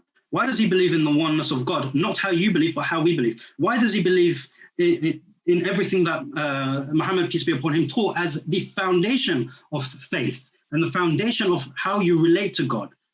Even when you talk about the 13 principles of Maimonides, the first 4 are about the relationship with God, and they actually address some of these questions. And then it goes on about the scriptures. There are a lot of similarities between Islam and the 13 principles of faith. Address that. Why is that the case? Okay, why is that not found in Christian creed, despite the claim that they worship the God of Abraham? You try to have a go at me for the history of the Kaaba. Well, I've presented to you the history of the Kaaba from a historian and from a lexicon on Exodus 5:1, where the Jews, this is not an Arabic lexicon, this is a Hebrew lexicon written by Jews. And it mentions Mecca very explicitly. So address that. So what does God like and dislike? Well, he likes that we obey him. This is why it is mentioned that Abraham not only believed in the Lord, but he fulfilled all the commandments. So Abraham believed that in order to have a good relationship with God, you have to follow what he commanded you to. Yeah, polygamy was fine. He understood justice and so on and so forth. But please, when it comes to the next section, address my questions, because I will press you on it. Okay, thank you, Mohammed. Okay, moving on to the next session now, which would be probably a little bit more lively. It's our cross-examination section, which gives each side a chance to ask 4 consecutive questions, but one at a time. So 1 question, 1 answer, 1 question, 1 answer. The time for question will be 1 minute. Then the responder will be allowed 2 minutes, followed by a consecutive 1 minute to the questioner to give comment on the answer given. So 4 of these, okay? If Brother Arul would like to open first. Cool, yeah. If you're ready, Mohammed, yeah. Oh, yeah, bring it. Okay, first question. Let me read from the text itself. But God said to Abraham, do not let it be displeasing in your sight because of the lad or because of your bondwoman. Whatever Sarah has said to you, listen to her voice. For in Isaac your seed shall be called. The eternal salvation plan for all of the world is via Isaac. This is Genesis 21:12. Muhammad wants to take that place, and he even goes on an anti-Jewish rant, Quran 5:51. Oh, you who believe, take not the Jews and Christians for friends. Question. in a Jew, in a person from Israel, you ought to see the eternal mercy for the world. Muhammad is a fake one. How do you reconcile these two? Yeah, okay. I have 2 minutes to answer this, right? 2 minutes, correct. Okay, cool, perfect. Okay, so I'll address the last thing you mentioned, chapter 5, verse 51. If you read the tafsir, again, exegesis, very important. It mentions this about warfare, okay? Do not take these people as allies during warfare because they're probably going to turn against you. And this is proven throughout the history of the life of the Prophet Muhammad SAW, for which these verses were revealed in these circumstances. This is why we have asbab al-nuzul.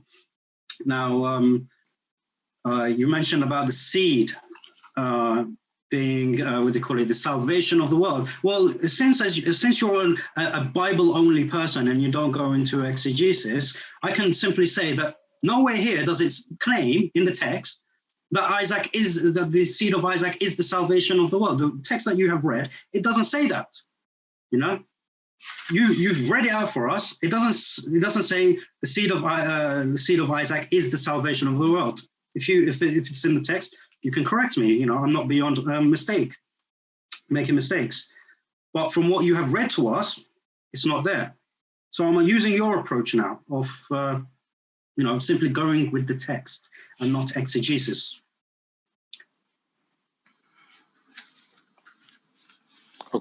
Okay, Arul. Yeah. Next question. Are you done? Oh, Okay. sorry. Sorry, I presumed you were finished, Mohammed. Sorry, just please let me signal when you're finished. I'm done with my answer. Okay. So yeah, Arul, 1 minute for a comment back. Quickly, the text says, "For whatever Sarah has said to you, listen to her voice. For in Isaac your seed shall be called." So Muhammad did not just reject it; he also became anti-Jewish, according to your own confession. In a public debate like that, he saw Jews as people who are not with him, which is for a very valid reason, but he took offense because of that. So no reconciliation I see there. Okay, can I move on to my question now, please? Yeah. All right, question.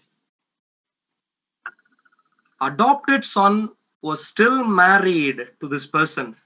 Muhammad comes, lusts after her, and he realizes it's a problem. And then Allah says, "Oh, this is not a problem. Don't try and restrain. Keep your wife and fear Allah."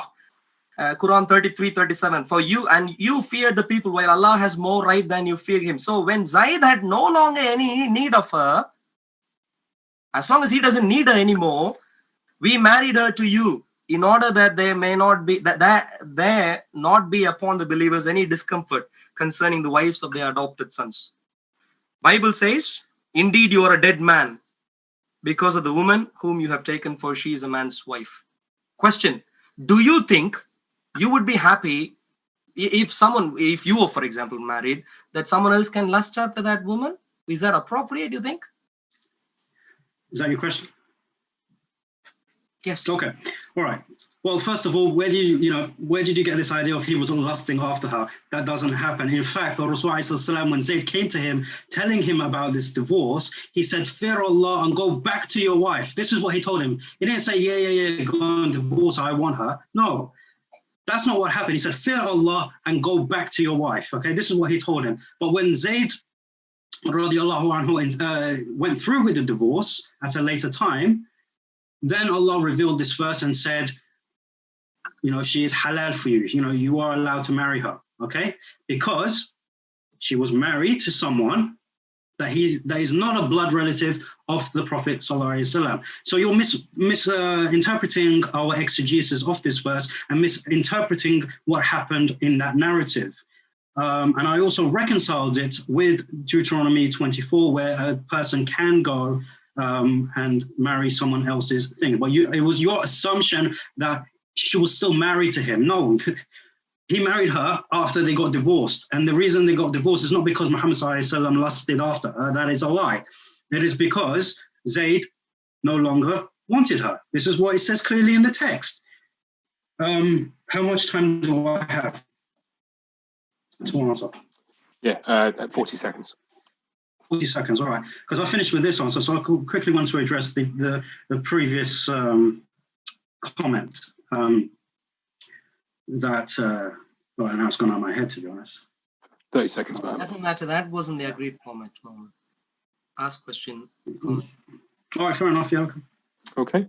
Brother Arul for comment. Minutes comment. Why do I think Muhammad lusted when Zayd was still married? It's what the text says.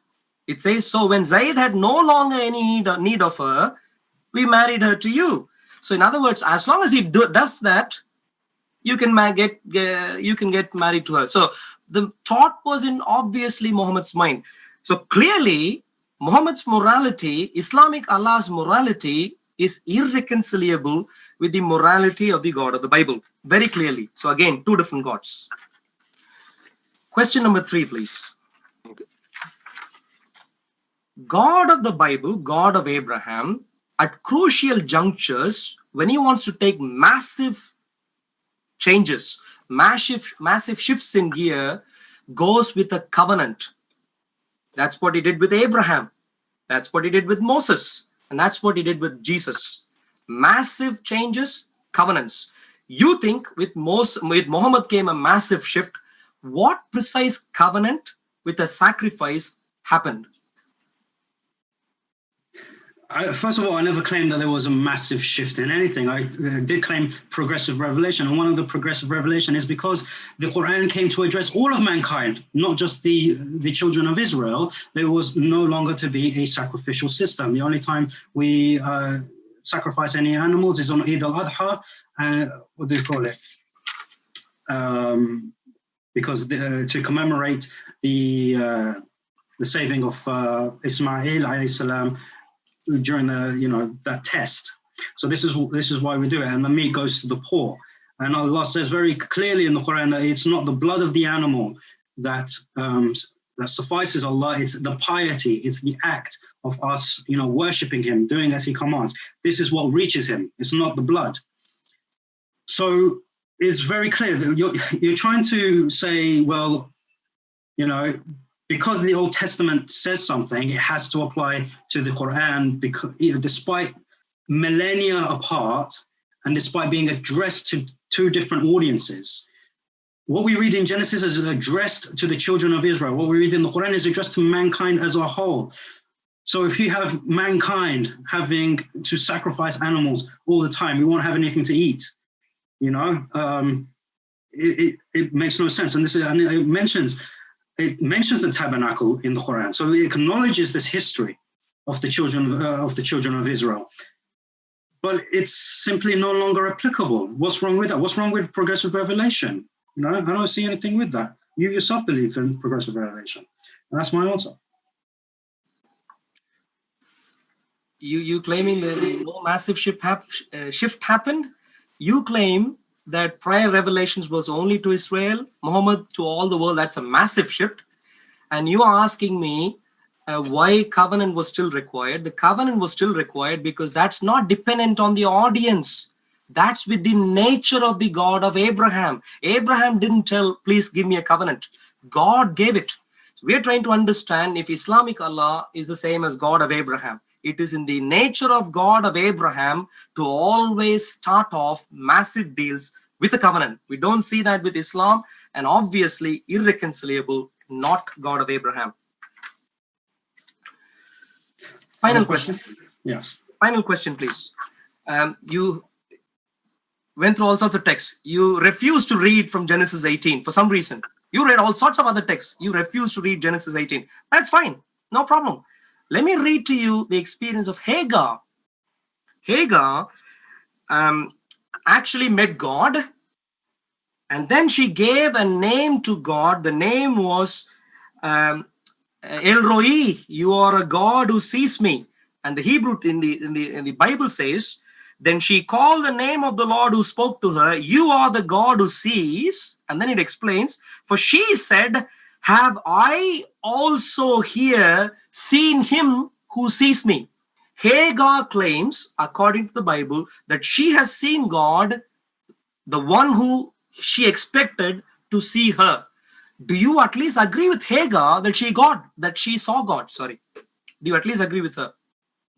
Okay, no, of course not, because I've mentioned explicitly from the text that God does not come. He is not seen. I've mentioned from the exegesis that he is not to be seen. When he sends someone, it's a messenger. When she calls him, the one, you are the God who sees, that doesn't mean he's appeared. When she says that, I have seen your glory, or I've seen you, I'm paraphrasing, what do you call it? It's a poetic literary device. You need to understand how the Jews understood the text. It's not how you understand it, because then you're falling into anachronism. Okay, you are reinterpreting the text for other people. So you have to prove to me that this is not a poetic literary device. Okay, you can't just read from the text and say, oh, look, this is what the text says, therefore I'm going to take it literally. Because if you're going to take, something like that literally, then explain to me, what does it mean when it talks about, the apple of the apple of God's eye, for example? Okay, what does that mean? Okay, if you're going to talk about text literally. Yeah, so that's my answer. It's a poetic literary device. She didn't actually see him. And this is, I've been challenging you all the time to provide me exegesis where the Jewish oral tradition or Jewish commentary agrees with you, but you haven't done it. You haven't done it. That's my answer. And final comments from Arul, please. Yeah. So what you've done there is you're really saying what it says isn't what it really says. That's what you've said. And that's a bit mysterious to me. And so how do you know what the commentaries say? Maybe you should not read the commentaries as what it says. Reject what it says. Reject it. So again, God who shows up, Hagar sees, that's not the Islamic Allah of the Quran. And therefore, on any count, Islamic Allah of the Quran of Muhammad is not the God of Abraham. And that has been verified through your answers and through all your arguments so far. Okay, now it's Muhammad's time to ask his questions. 1 minute to answer, Arul 2 minutes to reply, and then Muhammad another minute to offer comment on that reply for questions in your own time. Muhammad. Sure, no problem. All right, so Arul, considering, like I said, I will press you on everything that you did not respond to. Okay, so first and foremost, most important thing is what you claim to believe in the same God as the God that Abraham believed in. So again, I will ask you, show me where Abraham believed that God was a Trinity, and show me where Abraham believed that God would allow for a human sacrifice, despite the many texts that I cited proving otherwise. That's my question. You can't ask me 10 questions and expect me. I asked you two that you've not addressed at all at the same time. I have a minute to ask my question, so please respond. Okay, I'll start again. Just to clarify, one question apiece, gentlemen, and then we can progress through. I'll try and answer the first question alone. Yeah. All right, fine. Answer the first question. So you said, I believe in God of Abraham. I agree, but that's not the topic for today. You're asking questions outside of the topic. The question you're asking now is the God of Abraham Trinity? Yes, he is. Genesis 18, Lord Yahweh comes, 3 men, all 3 Abraham bows toward, all 3. It doesn't say he bowed only towards one of them, all 3. And then it says further down that 2 of them left, and it describes the 2 who left as angels. And the one who was still remaining is referred to as the one Abraham was speaking to as Lord Yahweh still. So in other words, Lord Yahweh, God of Abraham, for some reason showed up as three people. Yet Abraham didn't care to distinguish, even though one person could holistically represent Yahweh. So is God of Abraham Trinity? Yes, he is. But let me remind you, that is not the topic for today. The topic for today rather is the Islamic Allah God of Abraham? And there we clearly said, as long as God of Abraham showed up in front of Abraham, which he did, which you refuse to read, Genesis chapter 18, then Islam has no place. I can argue with you for how many ever hours and days that we need to argue. I'm willing to share with you the Christian theology, but Islam does not have a place. As long as we can quickly agree on that, no problem. You answer? Yeah. Okay. Right. Okay. So again, talking about superficial reading, and I want people to recognize that the exegesis that I brought up, referring to the three men who were angels, and I specifically identified who the Lord is that you're talking about as Raphael, okay, who left, because Raphael was the one that was to give the news about Isaac. Michael and Gabriel were sent to Sodom and Gomorrah and Lot, okay, and I cited the evidence for that. You didn't address my evidence. So I've already provided that the God of Abraham was not a Trinity. You keep bringing up Genesis 18, but he was not a Trinity. And I cited why it's not a Trinity. So this, you saying that Islam is not compatible with Christianity is, you have been able to give no citation whatsoever that provides your, outside of the Bible that explains this thing, this event, that is a Trinity. So no. And I specifically provided 1 Kings 8:27, which attests to that.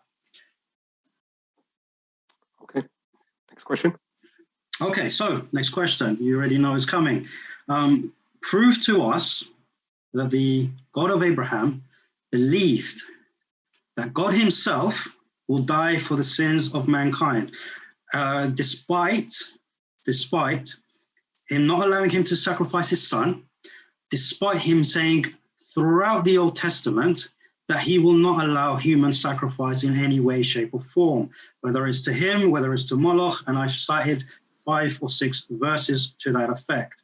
So prove to me, prove to yourself, prove to the audience that the God of Abraham wanted and approved human sacrifice for the sins of the guilty.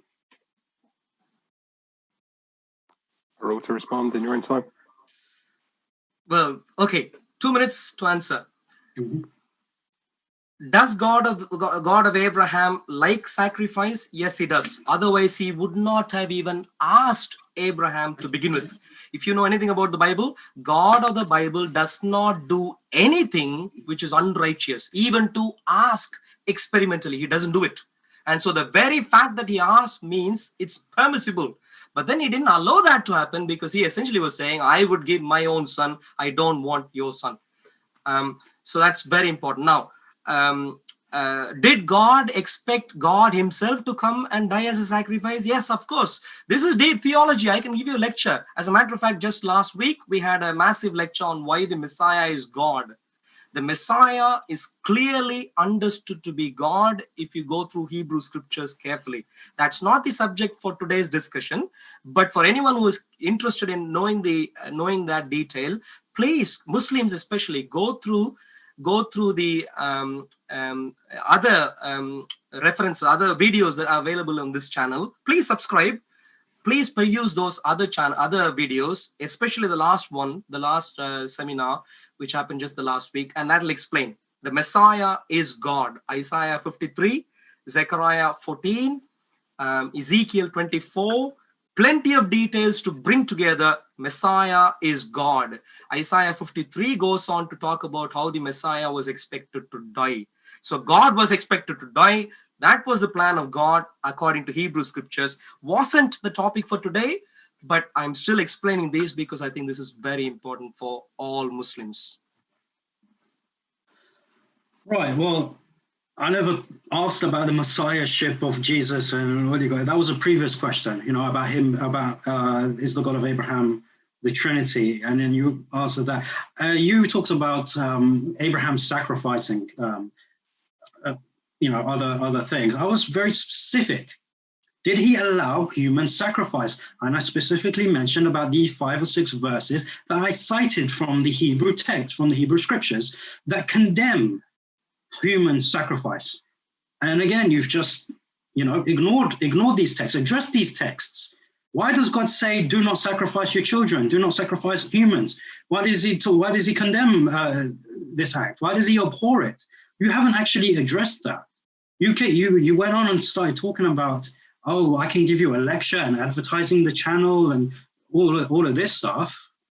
But you haven't actually asked and addressed these verses. Addressed, we already know that this was a test for Abraham. That's why he didn't allow the sacrifice. But Next question, Muhammad. All right. So next question. Okay. So I went through in the rebuttal. I went through the reconciliation of how we do.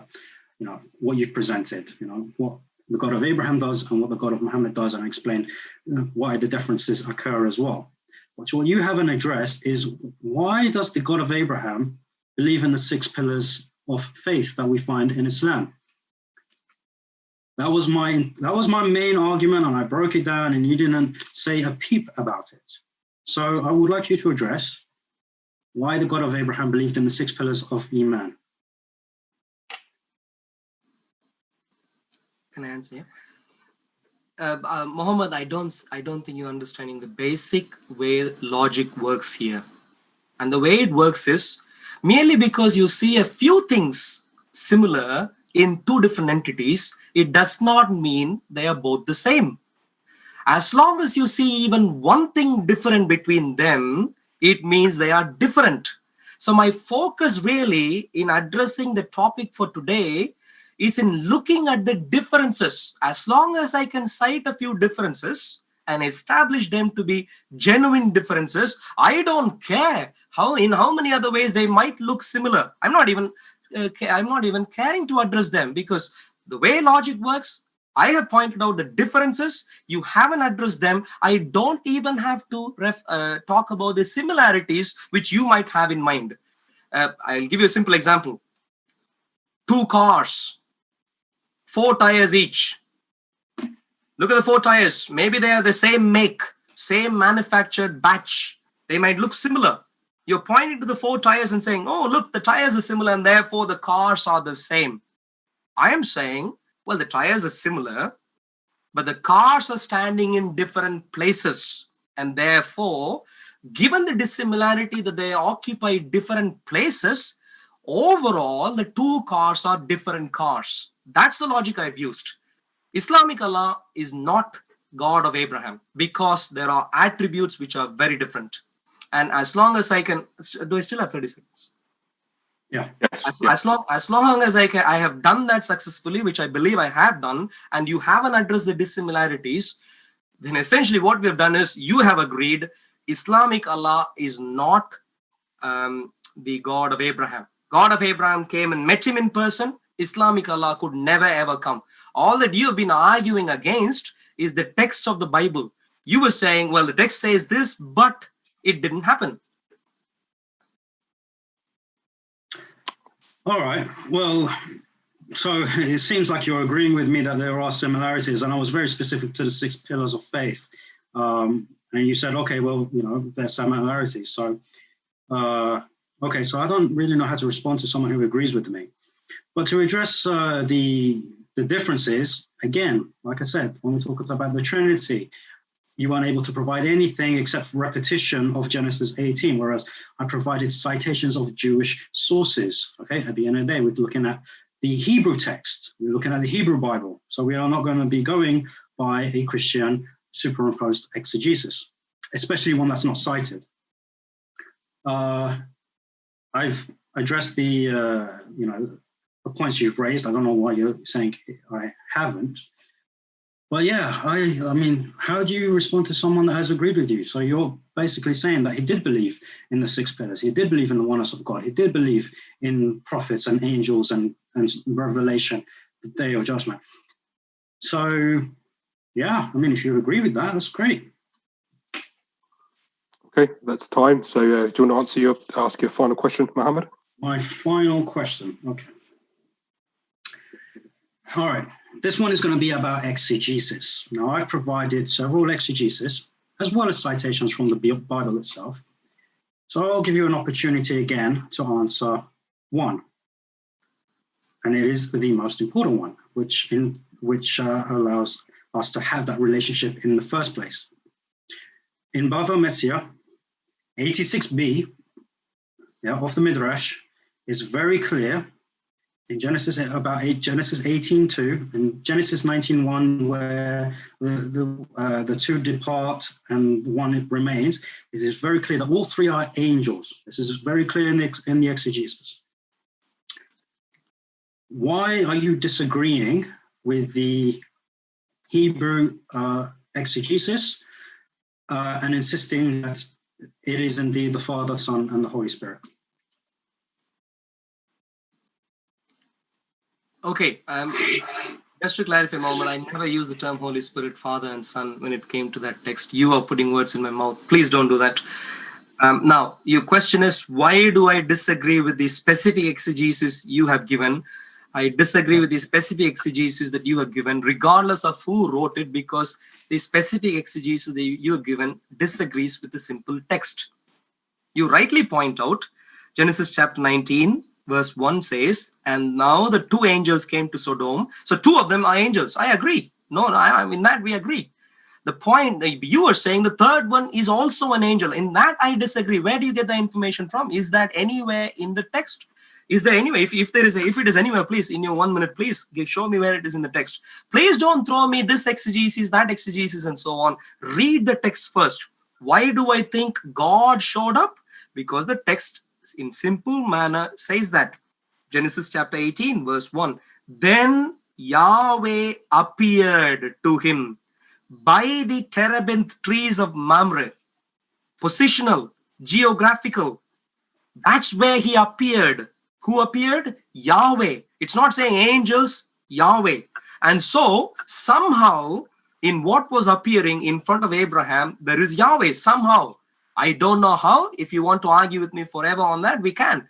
But somehow Yahweh was there. If an exegesis writer can't even grapple with that simple idea, throw that exegesis in the bin. It can't help you. Let's continue to read. What does Abraham do? So he lifted his eyes and looked, and behold. So the Lord Yahweh appears. So he lifted up his eyes and looked, and behold, three men were standing. So somehow in those three men, there is the manifestation of Yahweh. In other words, Muhammad, please explain to me two things in your response. Where do you see the third one is an angel in the text somewhere? And then number two is, if you can, please, you don't have to, but if you can, and where I have clearly read, it is Yahweh who appeared. Where do you see it's not Yahweh? Okay, well, I didn't realize that in his response he can ask me questions back. But okay, you don't actually. Yeah, that's not the. No, it's fine. So you don't have to address it. I know, it's fine. It's not a problem. I never claimed in the first place. Well, first of all, I'll address his questions. Right? First of all, I never claimed that it was in the text. Okay, I was specifically asking him about the thing. But it's quite interesting because earlier, when I asked you about the Trinity, you specifically referred to three men. Now, I agree. You didn't actually say Father, Son, and Holy Spirit. But I inferred that because of your comment of three men. When I asked you about the Trinity, you pointed this out. Well, he came as three men. Why three men? You were making this emphasis of three persons. So this is why I inferred from your response. But now you're telling us that, yes, two of them were angels. So who's this one person? So who is this one being? In fact, what you've done is concede that the Trinity did not appear to Abraham. Yeah, that Yahweh is not a Trinity. That's what you've done. Okay. And this is what you get from reading the text alone. I've simply provided exegesis to enunciate and emphasize that point that the God of Abraham is not the God you believe in. Thank you, Muhammad. Okay, we're now moving into the final closing stages as well, the last two sections, before we move on to Q&A for our audience on YouTube and tuned in around the world. So on this side, we will have 5 minutes per person for closing speeches, and then afterwards it will be Q&A. So those of you in the YouTube chat, this is 10 minutes for you to think about questions you might like to ask, okay? So Brother Arul, in your own time, are you ready to open up? Okay, let me start now. Okay, good. Conclusion. Is God of Abraham the Islamic Allah who Muhammad claimed he spoke with? Is a very important question. Why is it important? not just for the sake of debating. Muhammad, like I said earlier, is a wonderful man, very gentle man. We've met, had our conversations and so on. And I'm very glad to be able to sit with him and speak about these very important things. Why is this important? Because ultimately, the eternal destinies of human beings are at stake. If Islamic Allah is not the God of Abraham, the obvious conclusion is Muslims need to stop being Muslims. They have been deceived. Doesn't matter for how long. As long as they can stop the deception right now and come to the Bible. You saw what Muhammad did. Muhammad refused to read from the Bible, text from the Bible. He went to this and that and everywhere, but refused to read from the Bible. Most often, this happens with Muslims. One thing I recommend to Muslims across the world who might be watching us is, my dear friends, your lives are at stake. The plan that God of Abraham has is very simple for you and me, which is God eternal, Yahweh, God of Abraham, was willing to lay down the life of his own son for the sake of mankind, which was promised to Abraham. He said, in your seed, all the families of the earth shall be blessed. That's the blessing given. Not from the Arabs, not from Muhammad. I don't care if the Arabs are completely Ishmaelites, which they are not, obviously. If they are, they would still be speaking Hebrew, which they are not. So obviously they are a mixed people group, which don't necessarily just come from Abraham, and they are a completely different people group, mingled with all sorts of other people groups. The point is simple. When someone comes out of that and claims all sorts of fancy stuff going against clear revelation of God, especially the God of Abraham, who performed signs and wonders, gave a son when Abraham was 100 years old, miraculous sign. If Muhammad goes against him, reject Muhammad. I gave in very particular detail the differences, and I don't think Muhammad, the debater Muhammad, has addressed these specific points. You can look at this for yourself. Moral character, God of Abraham, exemplary. He wouldn't want anyone to take anyone else's wives while they are still their wives. Never ever happened. But with Muhammad, please read it for yourself. The debater Muhammad here says that never happened. Well, read it. Read the Islamic text for yourself. When did Muhammad, who you call a prophet, lust after his adopted son's wife for the very first time? When did he do that? And the Quranic text that I gave to you, what does it say about that? Read for yourself. God of the Bible gave covenants. He is he is someone who does everything legally binding. When he says things, he will do it. And the way we know that is he enters into a very explicit, very open covenant. Covenant is, by the way, contract. A detailed, elaborate contract. Build an altar, have offerings, and based on the blood that is shed, agree upon something, which is what God did with Abraham, which ultimately is what God did with his own son, Jesus Christ, on the cross, from the seed of Abraham, from the seed of Isaac, from the seed of Jacob, from the land, which is the promised land. Jesus came and he went to the cross to save you and to save me, just as it was prophesied via Abraham. What did Muhammad do? All that he is trying to do is come in later, try to usurp what the devil did all through history. Try and distort the plan of God. What does Muhammad do? Try and take people away from the plan of the God of Abraham, the only verifiable God. And he claims all sorts of things. Never ever was able to perform a sign to prove his claim. And therefore, I invite you to leave Islam, to reject Muhammad, to come to Jesus Christ, who alone is able to save. And the entire Bible testifies of this very thing. Seed of Abraham. It all began with Adam, seed of the woman. And he is available for you. Become Christians, enjoy your life, become friends with God. Thank you. Thank you. And Muhammad, in your own time. Yeah, sure, no problem. Give me a sec. Okay, Bismillah. Throughout this debate, I've noticed that Arul, despite being a good fella, a good interlocutor, thank you for that, hasn't addressed my points, and in fact agreed with me in saying that the presentation or the argument that I brought forth about the 6 pillars of faith was believed by Abraham. Now, he may disagree in some aspects of how these were applied by Abraham, but he hasn't been able to provide any evidence for it. Whenever he was challenged on it and provided exegesis, he simply waved it away. So this is a question to you guys that are watching. Why does a Christian need to simply wave away exegesis if it's, if that is the truth? If the truth of what they believe in, shouldn't it show up in exegesis? Now, this idea, the relationship of us and God, between us and God, the reason I picked the 6 pillars of Imaan and our foundational creed to approach this debate is because it answers this. It answers how we have a relationship with someone, with God specifically. How do we have it? It's because first of all, we need to know who he is. Arul has been able to fail very spectacularly about proving that it was a Trinity, something that he believes, okay?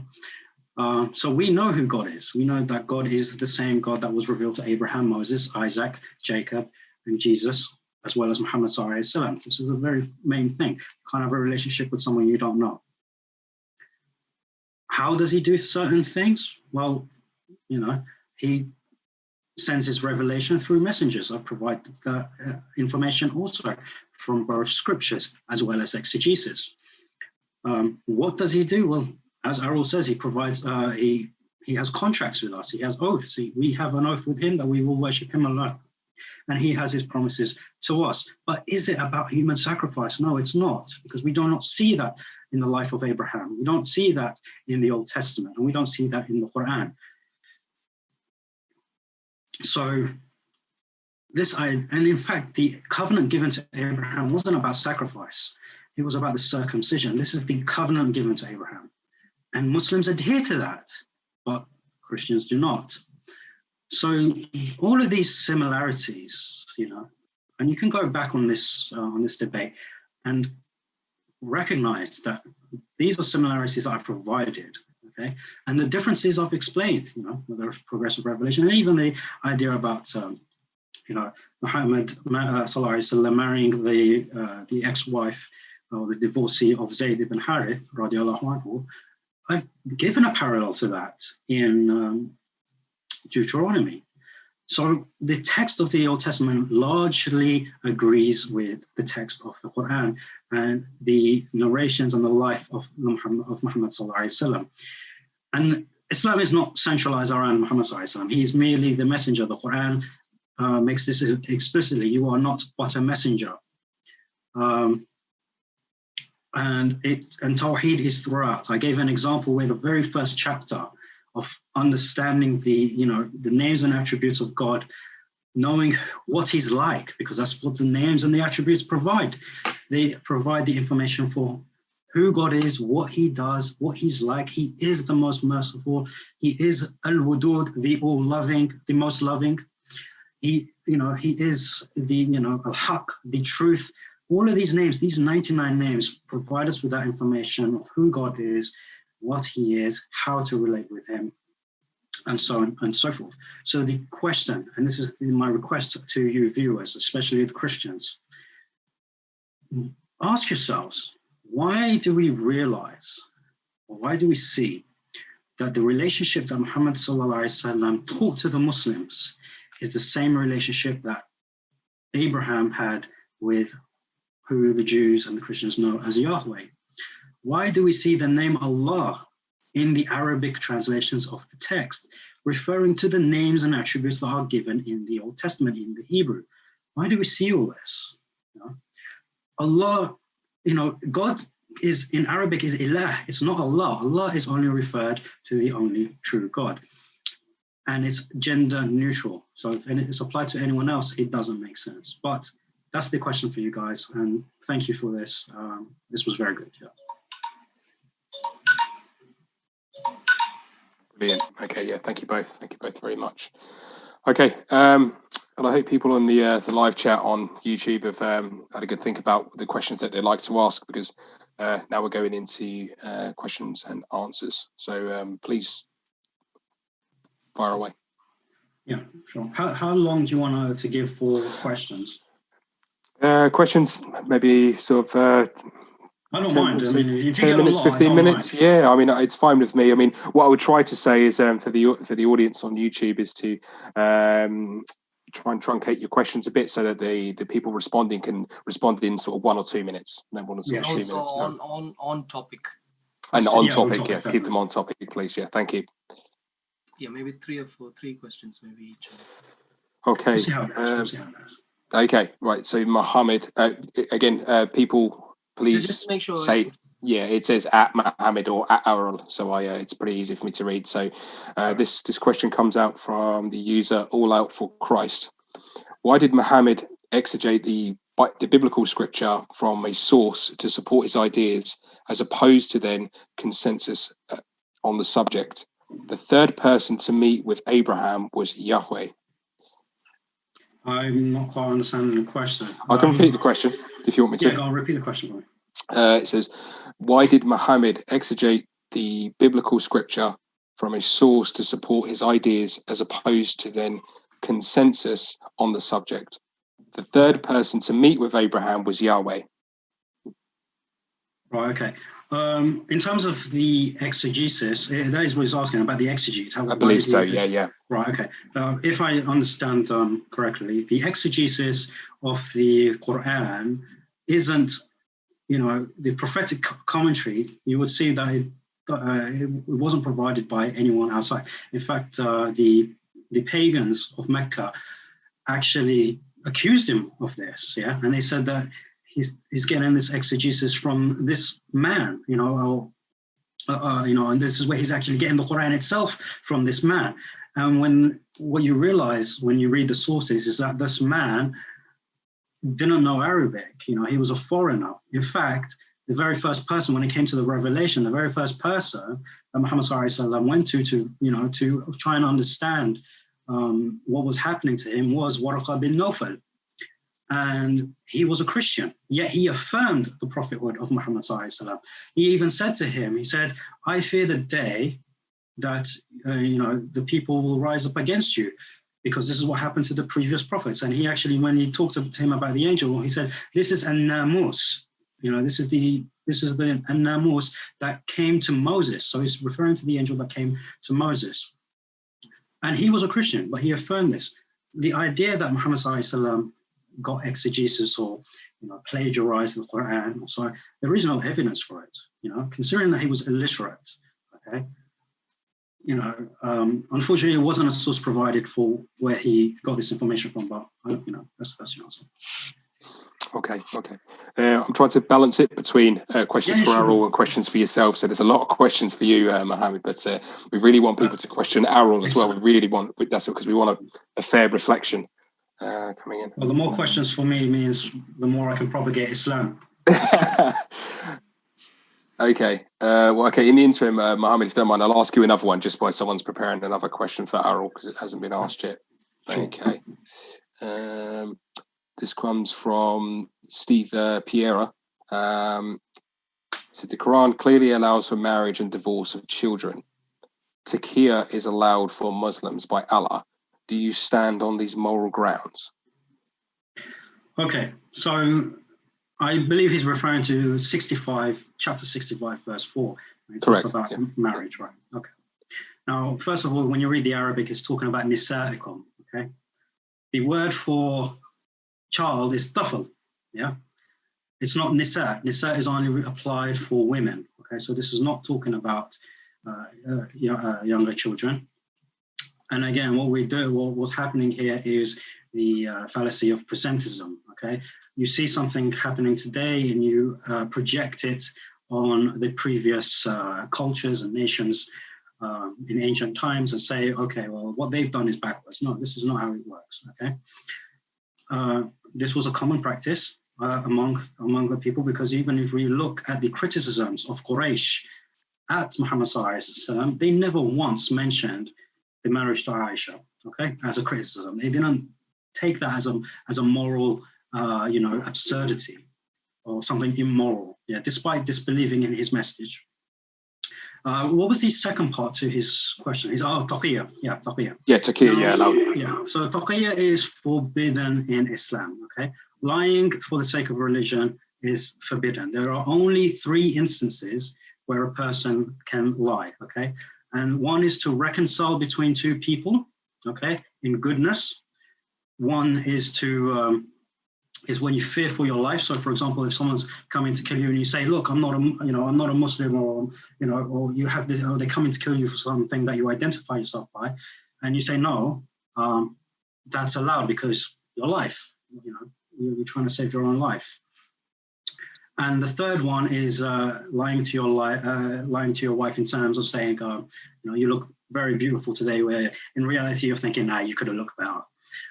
Something to please. Yeah. So this idea of taqiyya that is being propagated as something that Muslims are supposed to lie consistently is actually forbidden in Islam. And even these 3 exceptions are very limited themselves. Okay, thank you.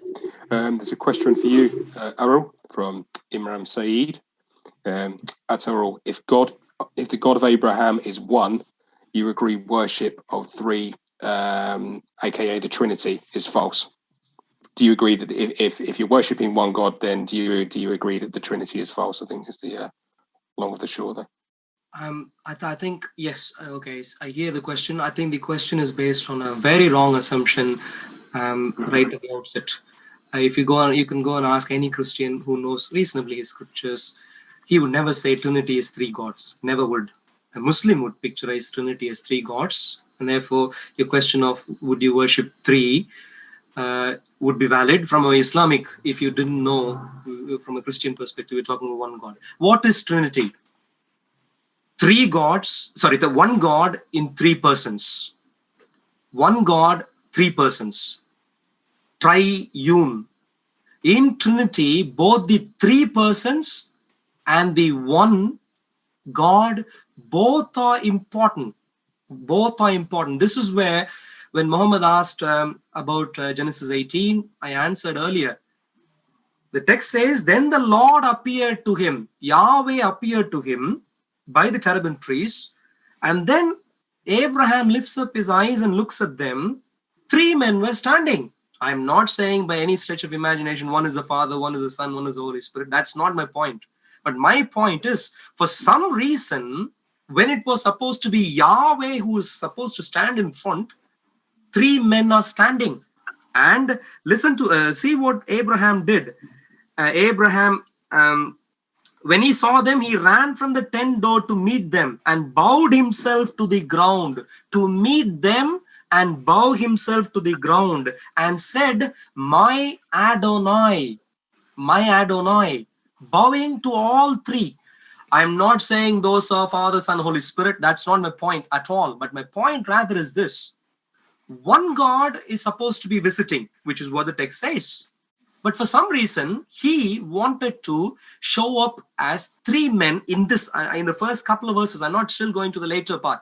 In the first couple of verses, he's still showing up as 3 men.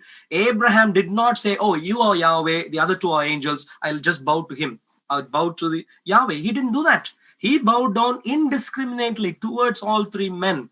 Angels are not supposed to be worshipped by men. Abraham would have known it, but still does that. So the point is, there is certainly complexity to the nature of God.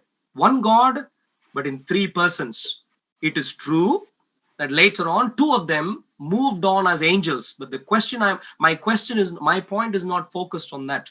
My point really is focused on how come 3 men, and why did Abraham indiscriminately bow down towards all 3? Went to them, bow down, yet address them as Adonai, 1 Lord, Adonai. And so the point is, if you go through scriptures, the Bible carefully, one God, three persons. Am I being wrong in worshipping one God in three persons? No, I am being exceedingly right. Triune is the nature of God. If you think God is a simpleton, simple unity, simpleton, you have terribly mistaken, especially when no one in Islam has met him. You better think twice, and you better come to the text, which is the Bible, where people have time and time again met God, spoken to him, engaged. Even Hagar saw him, spoke to him in person, and so on. So come to the text where you see people who have met God, who were able to testify that they had met God through the signs and wonders that they performed. So do I worship three gods? No, I don't. Do I worship one God? Yes, I do. Is that one God a simple unity, simpleton? No, he isn't. That one God is a very complex unity as revealed by the verifiably supernatural text, namely the Bible. Quran contradicts, but the Quran has nothing to back it up. No sign, no wonder. Please keep that aside. Don't follow it. Okay, thank you. A question from Simons for Muhammad. Abraham kept the Sabbath as an eternal commandment. Why Muslims don't keep the Sabbath of the 10 Commandments? So why don't Muslims keep the Sabbath, really? Yeah, okay. Well, this falls to progressive revelation, and also it was decreed that the Sabbath was for the children of Israel. It wasn't for the Gentiles. And as I said before, that the Quran came for all of mankind. So this idea of the Sabbath has been done away with as part of that progressive revelation. Now, for the Muslims, the holy day is Friday rather than Saturday, as it was for the Jews, except we are not supposed to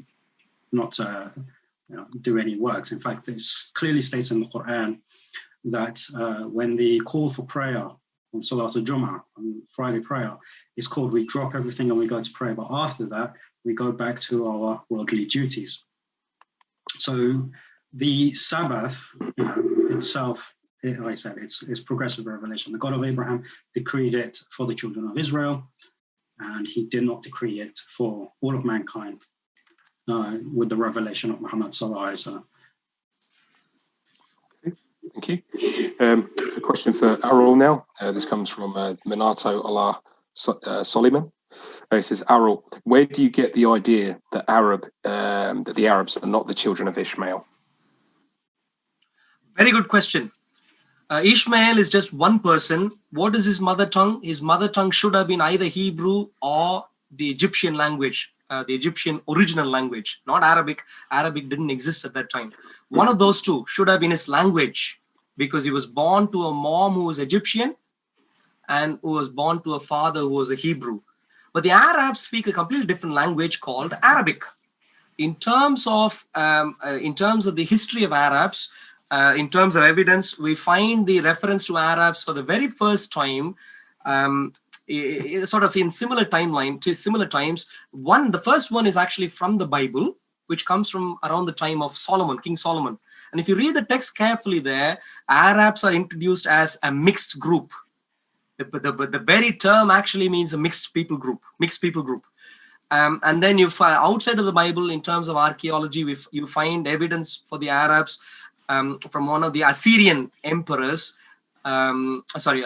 I believe, if I remember correctly, I think it is an Assyrian emperor, but at least it's related to a war campaign related to an Assyrian emperor. I can't, off the top of my head, I can't remember the exact source, but one of the archaeological source, again, comes from just after the time of Solomon.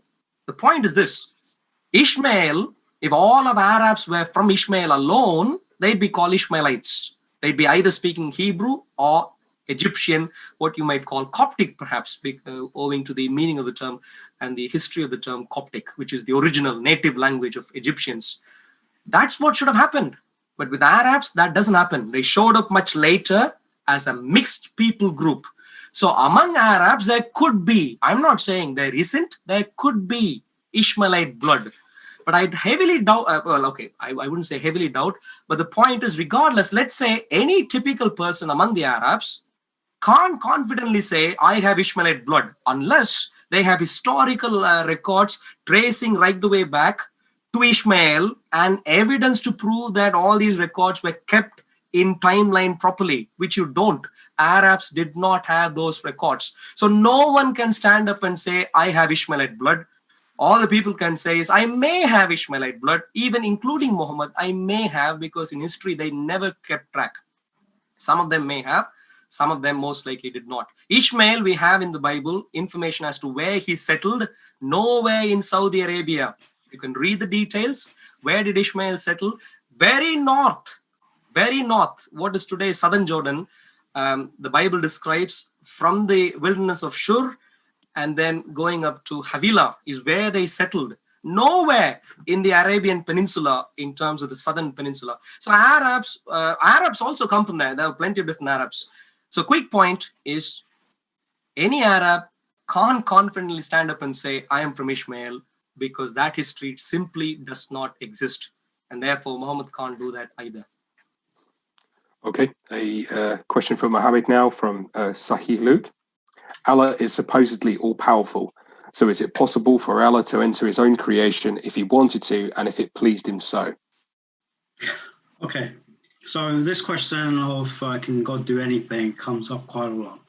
And the answer is yes, God can do anything that befits his majesty. There is that disclaimer, because when we get asked this question, God can do anything, or told God can do anything, we usually throw back, can God cease to exist? Or can, and then you have the problem with, can God create a rock so heavy that he cannot lift it? These arguments never stand, because it defies who God is, the essence of God. Now, the essence of God is, as we read in the Quran, in the Hadith, as well as in the Old Testament, that the heavens and the earth cannot contain him.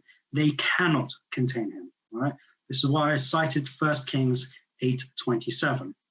So this idea of God, or Allah, entering the question does not befit his majesty, it does not befit his essence. Therefore, it is something that he will not do, okay, because it doesn't befit him. So, it's the same, if I ask you the question, can God cease to exist? Can he just disappear and no longer exist? You'll say no. And then I'll just turn around and say, well, God can't do everything then, can he? So we have to be careful when we approach in the question of what God does. We have to understand that if he does something, it has to be in line with his essence, with his attributes, with the way he operates. So inshallah, that answers the question. Another question for Brother Arul. I presume it's directed to the Christian camp here, but it comes from bukhoors, and it says, is it the same God of Abraham that Jacob wrestled and defeated? This is I like this question. This is a typical misreading. The typical misreading, time and time again advanced by Muslims, because they do not read the text properly. Did Jacob meet the same God? Yes, he did. Did Jacob defeat him? No, he didn't. If you read the text carefully, what was the ultimate, the end point of the wrestling? It says God dislocated Jacob's hip. That's where it ended. With that, that's where the wrestling ended. So who won? A man with a dislocated hip, or God who didn't have anything dislocated? Who won? So the idea that somehow Jacob defeated, the point is simple. God showed up in person. And thank you, the person who has asked that question. At least you must see that God showed up in person. According to the Hebrew text there, the Bible, God showed up in person and Jacob wrestled with him.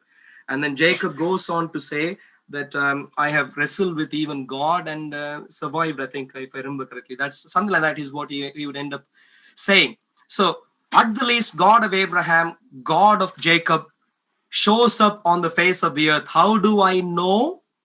Because he has done that in the past. When he has done that in the past, how dare I tell him it's not befitting for him to show up? If I did that, I am being rebellious. So if Islam says that, like I said earlier, Islam says all sorts of rebellious things, including Muhammad claiming, I am the mercy unto all the mankind, when clearly the blessing for all the world should come from Isaac. All sorts of rebellion has happened in Islam, and this is one such again.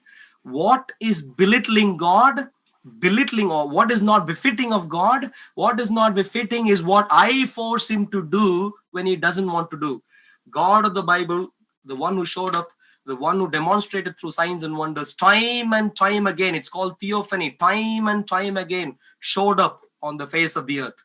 After he has done that, to say he can't do that, I'm plain simply going against scriptures. Yes, it is the same God, but ultimately it wasn't Jacob who won, but God still won. He dislocated the hip of Jacob. Okay, great. I wish that question was directed at me, because well, do you know what? I wish various other questions were directed at me. Okay. There is another one. Yeah, we've got one user just sort of spamming out the comments, asking the same question over and over again. How many have we done so far? Is that that's 4 now, I think. 4 for him? I don't mind. I'll keep going until until you guys decide to call it. Yeah, should we have I'm a bit tired. should we have another 5 more minutes of questions? Is that right, Arul? Yeah. Or is that too much? Okay, for another 5 minutes then. Okay, that's fine. I'm a bit tired. Yeah, we'll try and keep the answers a bit shorter then. This was still going. I have so much to say. I'm sure. Sorry, apologies, Aaron. While you're on that point, you have so much to say. We certainly welcome you again. We can do all sorts of other topics. Absolutely. So all the stuff that you want to say, Trinity, all sorts of things. But as long as we clearly define what the title is. No. Of course. Cool. Yeah. Thank you. Okay, this one's for Muhammad. The God of Abraham does not allow lying, while the God of Muhammad allows lying under 3 circumstances. So therefore, are they the same God? Excellent. Okay, great question. Okay, so as we see in the life of Abraham, Abraham actually lied about his wife being his sister. Did God condemn him to that? No, of course not.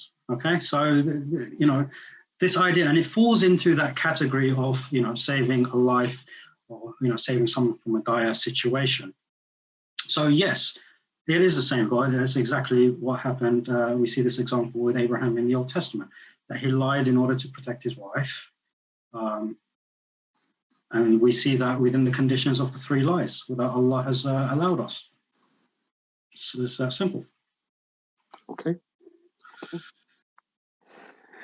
A question. I'll open this question up to both of you, actually, because it'd be interesting to see how you both answer this one. So, as Muhammad's just gone first, I'll let Arul go, and then Muhammad can go. That's fine. This one's from Simmons. If the God of Abraham is the God of Muhammad, how come Muhammad didn't stress on the 10 commandments instead of the 5 pillars, which the Jews never knew? I'm very much looking forward to all sorts of topics in the future to debate on. Ignore the 10 commandments.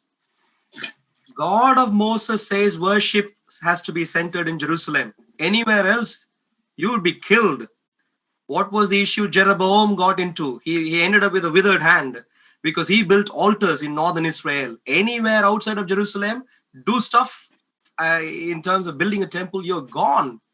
Now, and so Muhammad, what he has done is really come up with a fake. He's really come up with a duplicate. He can say, well, the duplicate looks like the original all the time he wants to, if he wants to. But the fact is, the very fact that you have duplicated, i.e. reproduced in some other place, means that you have a duplicate, i.e. a fake one. And so, why didn't he teach about the 10 commandments? Why didn't he actually go to Jerusalem to worship? How dare he change that? He has gone against God of the Bible time and time again.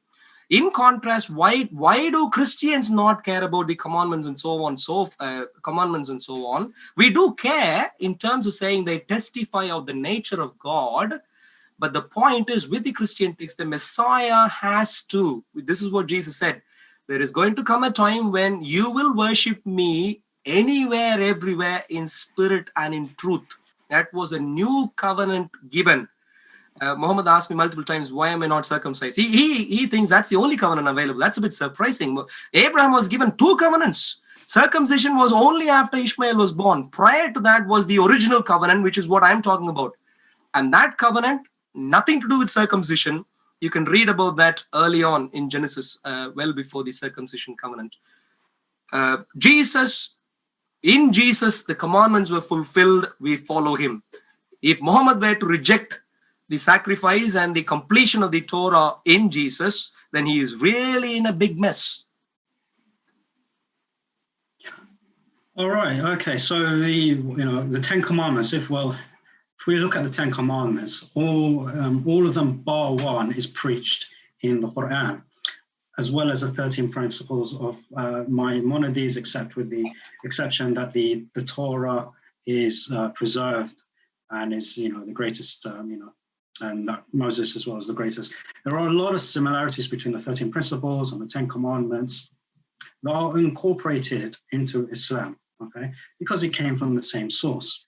However, these differences either come from a misunderstanding of, like Muslims believe that the idea of Moses being the greatest of all the prophets is, a certain bias by the Jews, okay? However, we do not deny that he is one of the 5 great prophets. The 5 greatest prophets are specifically mentioned in the Quran. In terms of the Sabbath, as I explained, the Sabbath was done away with, and the holy day is Friday now. But this is due to progressive revelation. But everything else, obviously with the Torah we believe is corrupted, and there we have evidence for that. We have empirical evidence for that. But that's again a topic for another time. So yeah, these differences are only there for those reasons, but everything else is the same. We're not allowed to steal. We're not allowed to worship idols. We're not allowed to commit adultery. None of that. So that's pretty much it. Yeah. Okay, we'll have 2 more questions, and I'll allow both of you can answer on this as well, so we close it like this as well. So last 2 questions. This one was actually directed to Arul, but I'll open it up to both of you. It comes from Minato. I'll ask Solomon again. It says, Arul, so Jesus was killing himself to make himself forgive the humanity. So he was basically saying to himself that Jesus took his own life. What did Jesus take his own life to forgive it, to ensure forgiveness for humanity? I think that's what he's saying. Just I'll be right back. I just need to. Sure, no problem. I can wait until you. Are you going to? Sorry, Mohammed. Do you want us to wait, or do you want Arul to carry on? He can answer the question. Are you leaving the desk now, or Mohammed? No, I just need to go to relieve myself quickly. That's fine. No, we can wait. Okay. We'll just wait. Yeah, sure, no problem. Just the people in the chat, please, like, subscribe, share around, because these are the kinds of platforms that we want to have, especially with these interfaith discussions, and because podcasting my moderator a bit to one side, I am a Christian and I want the gospel to spread and be propagated, but we also, us as Christians, we invite the criticisms. We want people to come and criticize and come to question us, because we are 100% affirming Jesus Christ is the way, the truth, and the life, and no one shall come to the Father but by him as well. There is only one way through Jesus. So this is what we want, and this is what Operation Stephen's all about, to invite people to come in and to question as well. So anything on that, Arul? No, I agree. Okay. 100%, 200%, 300%, 1,000%. Live and breathe. It doesn't matter what your worldview. Bring it on. Come on. Absolutely. Come on. Yeah, it's fine. As long as it's asked in a way which is congenial, of course we are willing to answer. And hopefully through God's grace, several such debates and so on in the future, so we can really sort of have expert comments from both sides. And then you can see what the truth is. You can make up your mind. God has given you a facility to think through and come to a conclusion. Yeah, we're talking about souls here. This is the eternity. This life is a vapor. We'll pass us all by one day. None of us know we're going to be here tomorrow. So, it's there's no joke. These are the biggest questions of life, and this is why we have these debates. And this is why people go down, like Brother Arul, go to Speaker's Corner. to open these up to people and to propagate the gospel. And glory to Jesus Christ. Okay. Muhammad, you with us? I'm back. Yes. Good. You need to remind me the question now, Aaron. Okay, right. So the question was, where's the gentleman? Sorry, the chat's moved.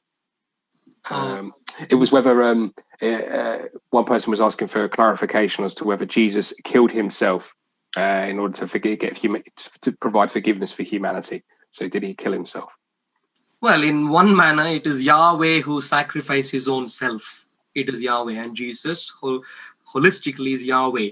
Each person is Yahweh, but together they are the same one Yahweh.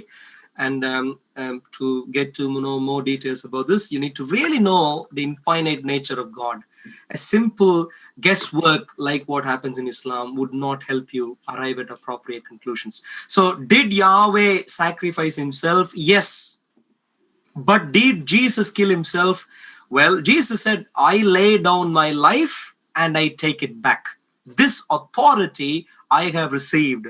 I lay down my life and I take it back. On the cross, you find Jesus after saying six specific things. The seventh one he says is, I commend my spirit. The seventh one is it is complete. I think one of the things he says is, I commend my spirit to the Father. So the fact of the matter is, Jesus did that. Could people kill Jesus if he never intended to be killed? No, no one can. He is God. But he came with the singular purpose of becoming a sacrifice after taking up human form, not some sort of a magic man with a magic wand. He had to take up regular human form like you and me, which he did, and then allowed himself to be sacrificed for your sake and for my sake. Phenomenal love. Free salvation, but not cheap. Extremely costly. It took the life of eternal Yahweh. And so Muslims, please come to Jesus Christ. Please read the Bible. That's my first request. And you would find the God of the Bible is not the Islamic Allah who Muhammad thinks he spoke to, who no one else has verified. And even Muhammad was a bit confused at times. And so please come to Jesus Christ. Please read the Bible.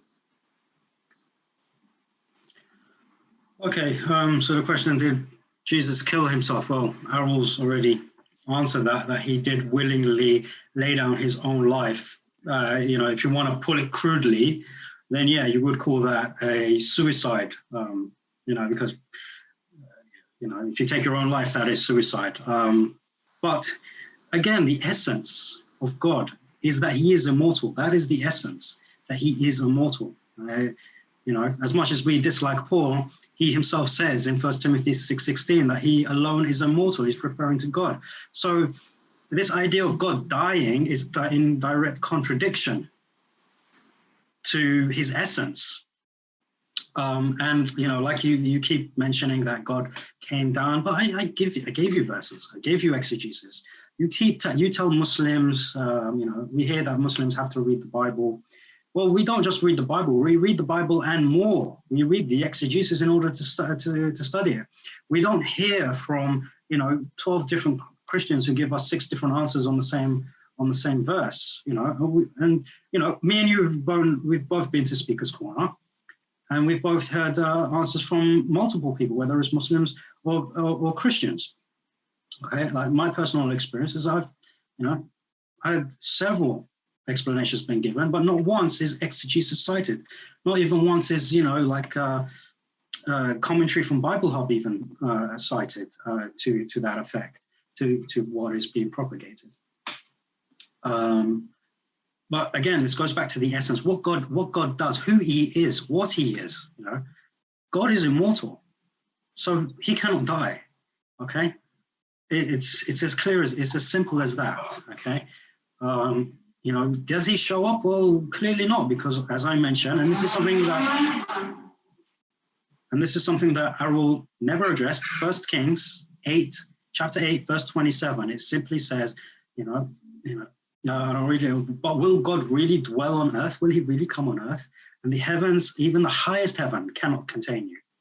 And this is explicit God does not enter his creation, he doesn't come down, he's not seen. I've provided exegesis on what it's meant by, God appearing in Genesis 18 and the poetic literary form that the Jews have used. So even if we are to concede that Jesus took his own life, can we say that God did it? No, because it wasn't God. And the sacrifice is for nothing if it's not God on the cross, for which the Old Testament is very explicit about. Thank you. And final question of this evening. It comes from Sharon Bahati. Apologies, sir, if I've just completely mispronounced that name. It says it's for both of you. Is there archaeological evidence for Abraham being in Saudi Arabia? None. Absolutely none. We have plenty of information as to where Abraham was, but nothing tells us he was in Saudi Arabia. Just give me 1 second, please. Your second's up. Thank you, Muhammad. So you can do your research. You can do. The Bible gives plenty of information as to where Abraham went. The lowest, the most extreme extent to the southeast that Abraham ever went to is here. Never even properly to the Saudi Arabian Peninsula, not even to the northern part of it. So based on this information, Muslims claim that Abraham went to Mecca. Well, actually, I have some very specific details, but I have specific detail to say Abraham could not have gone from where he was, which was in Beersheba, Negev, to go to Mecca in 3 days trip. Could not have happened, technically, could not have, unless he was using a Ferrari, perhaps.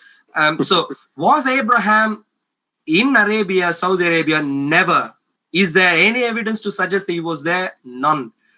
Every evidence of every shred of information that we have about Abraham, the verifiable ones, historical ones, the ones which are qualified to talk about Abraham, all of them give information, plenty of them, and all of them place Abraham here, nowhere near Saudi Arabian Peninsula. Very important. So Islam is again lying in that regard also. All right, well, I've already addressed this briefly in this forum when I quoted Exodus 5:1, and I've proven that Hajj in Hebrew actually refers to pilgrimage to Mecca, and this is provided in the lexicon, the Hebrew and Chaldee lexicon on page 260. So go check that out. The well, that was for Ishmael, that was provided by God. The only place we see that is in Mecca, and it's still there today, for where we draw the Zamzam water. Okay, the evidence that the pre-Islamic Arabs of Arabia, having painted on the pillars of the Kaaba, for which I cited by the historian al-Azraqi, that they believed that it was Ibrahim alayhi salam that was there in Mecca. So these historical aspects point to this belief, that the pre-Islamic pagans of Arabia believed that their forefather, the father of their father, Ishmael and Abraham, were indeed in Mecca. And they were the ones that built the Kaaba in the first place, after Adam. So Adam laid the foundation, and Ibrahim alayhi built what we know today as the Kaaba. And obviously it's gone through its construction and stuff.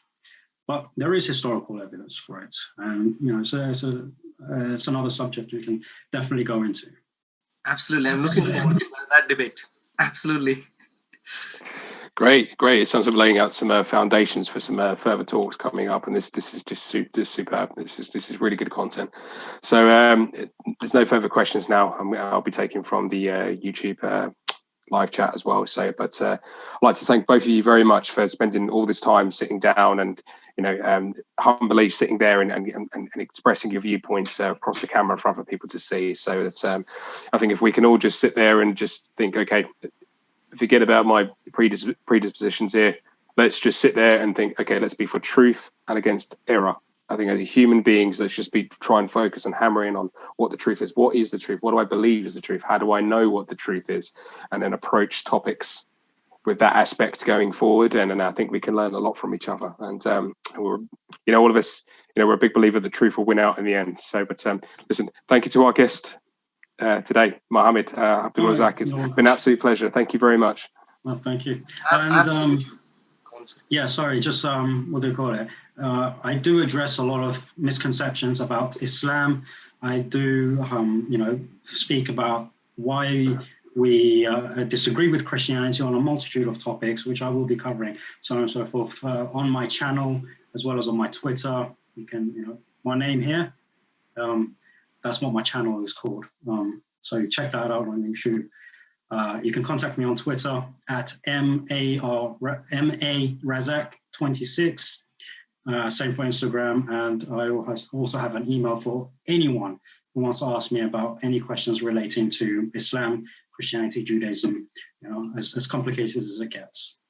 Yes, and maybe it's good to explicitly state this. Of course, Muhammad did want the live stream to happen on his channel also, but that was sort of a last-minute request, so we couldn't do it this time. So maybe in the future, I wanted it on both channels at the same time, but it was all last minute. Maybe in the future, yeah. Plan in advance, try it out, see it works, because I've never done that in Zoom before. But absolute pleasure speaking to you, Muhammad. I think I've interacted with you maybe 3 or 4 times.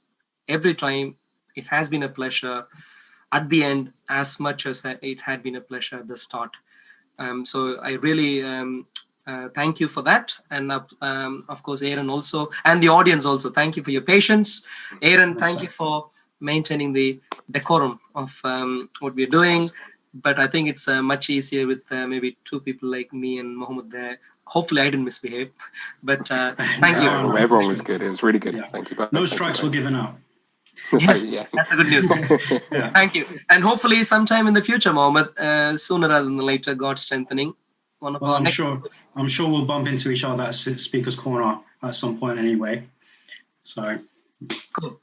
Thank you. You're welcome. Okay, Christ blessings to you all. Goodbye now. Bye.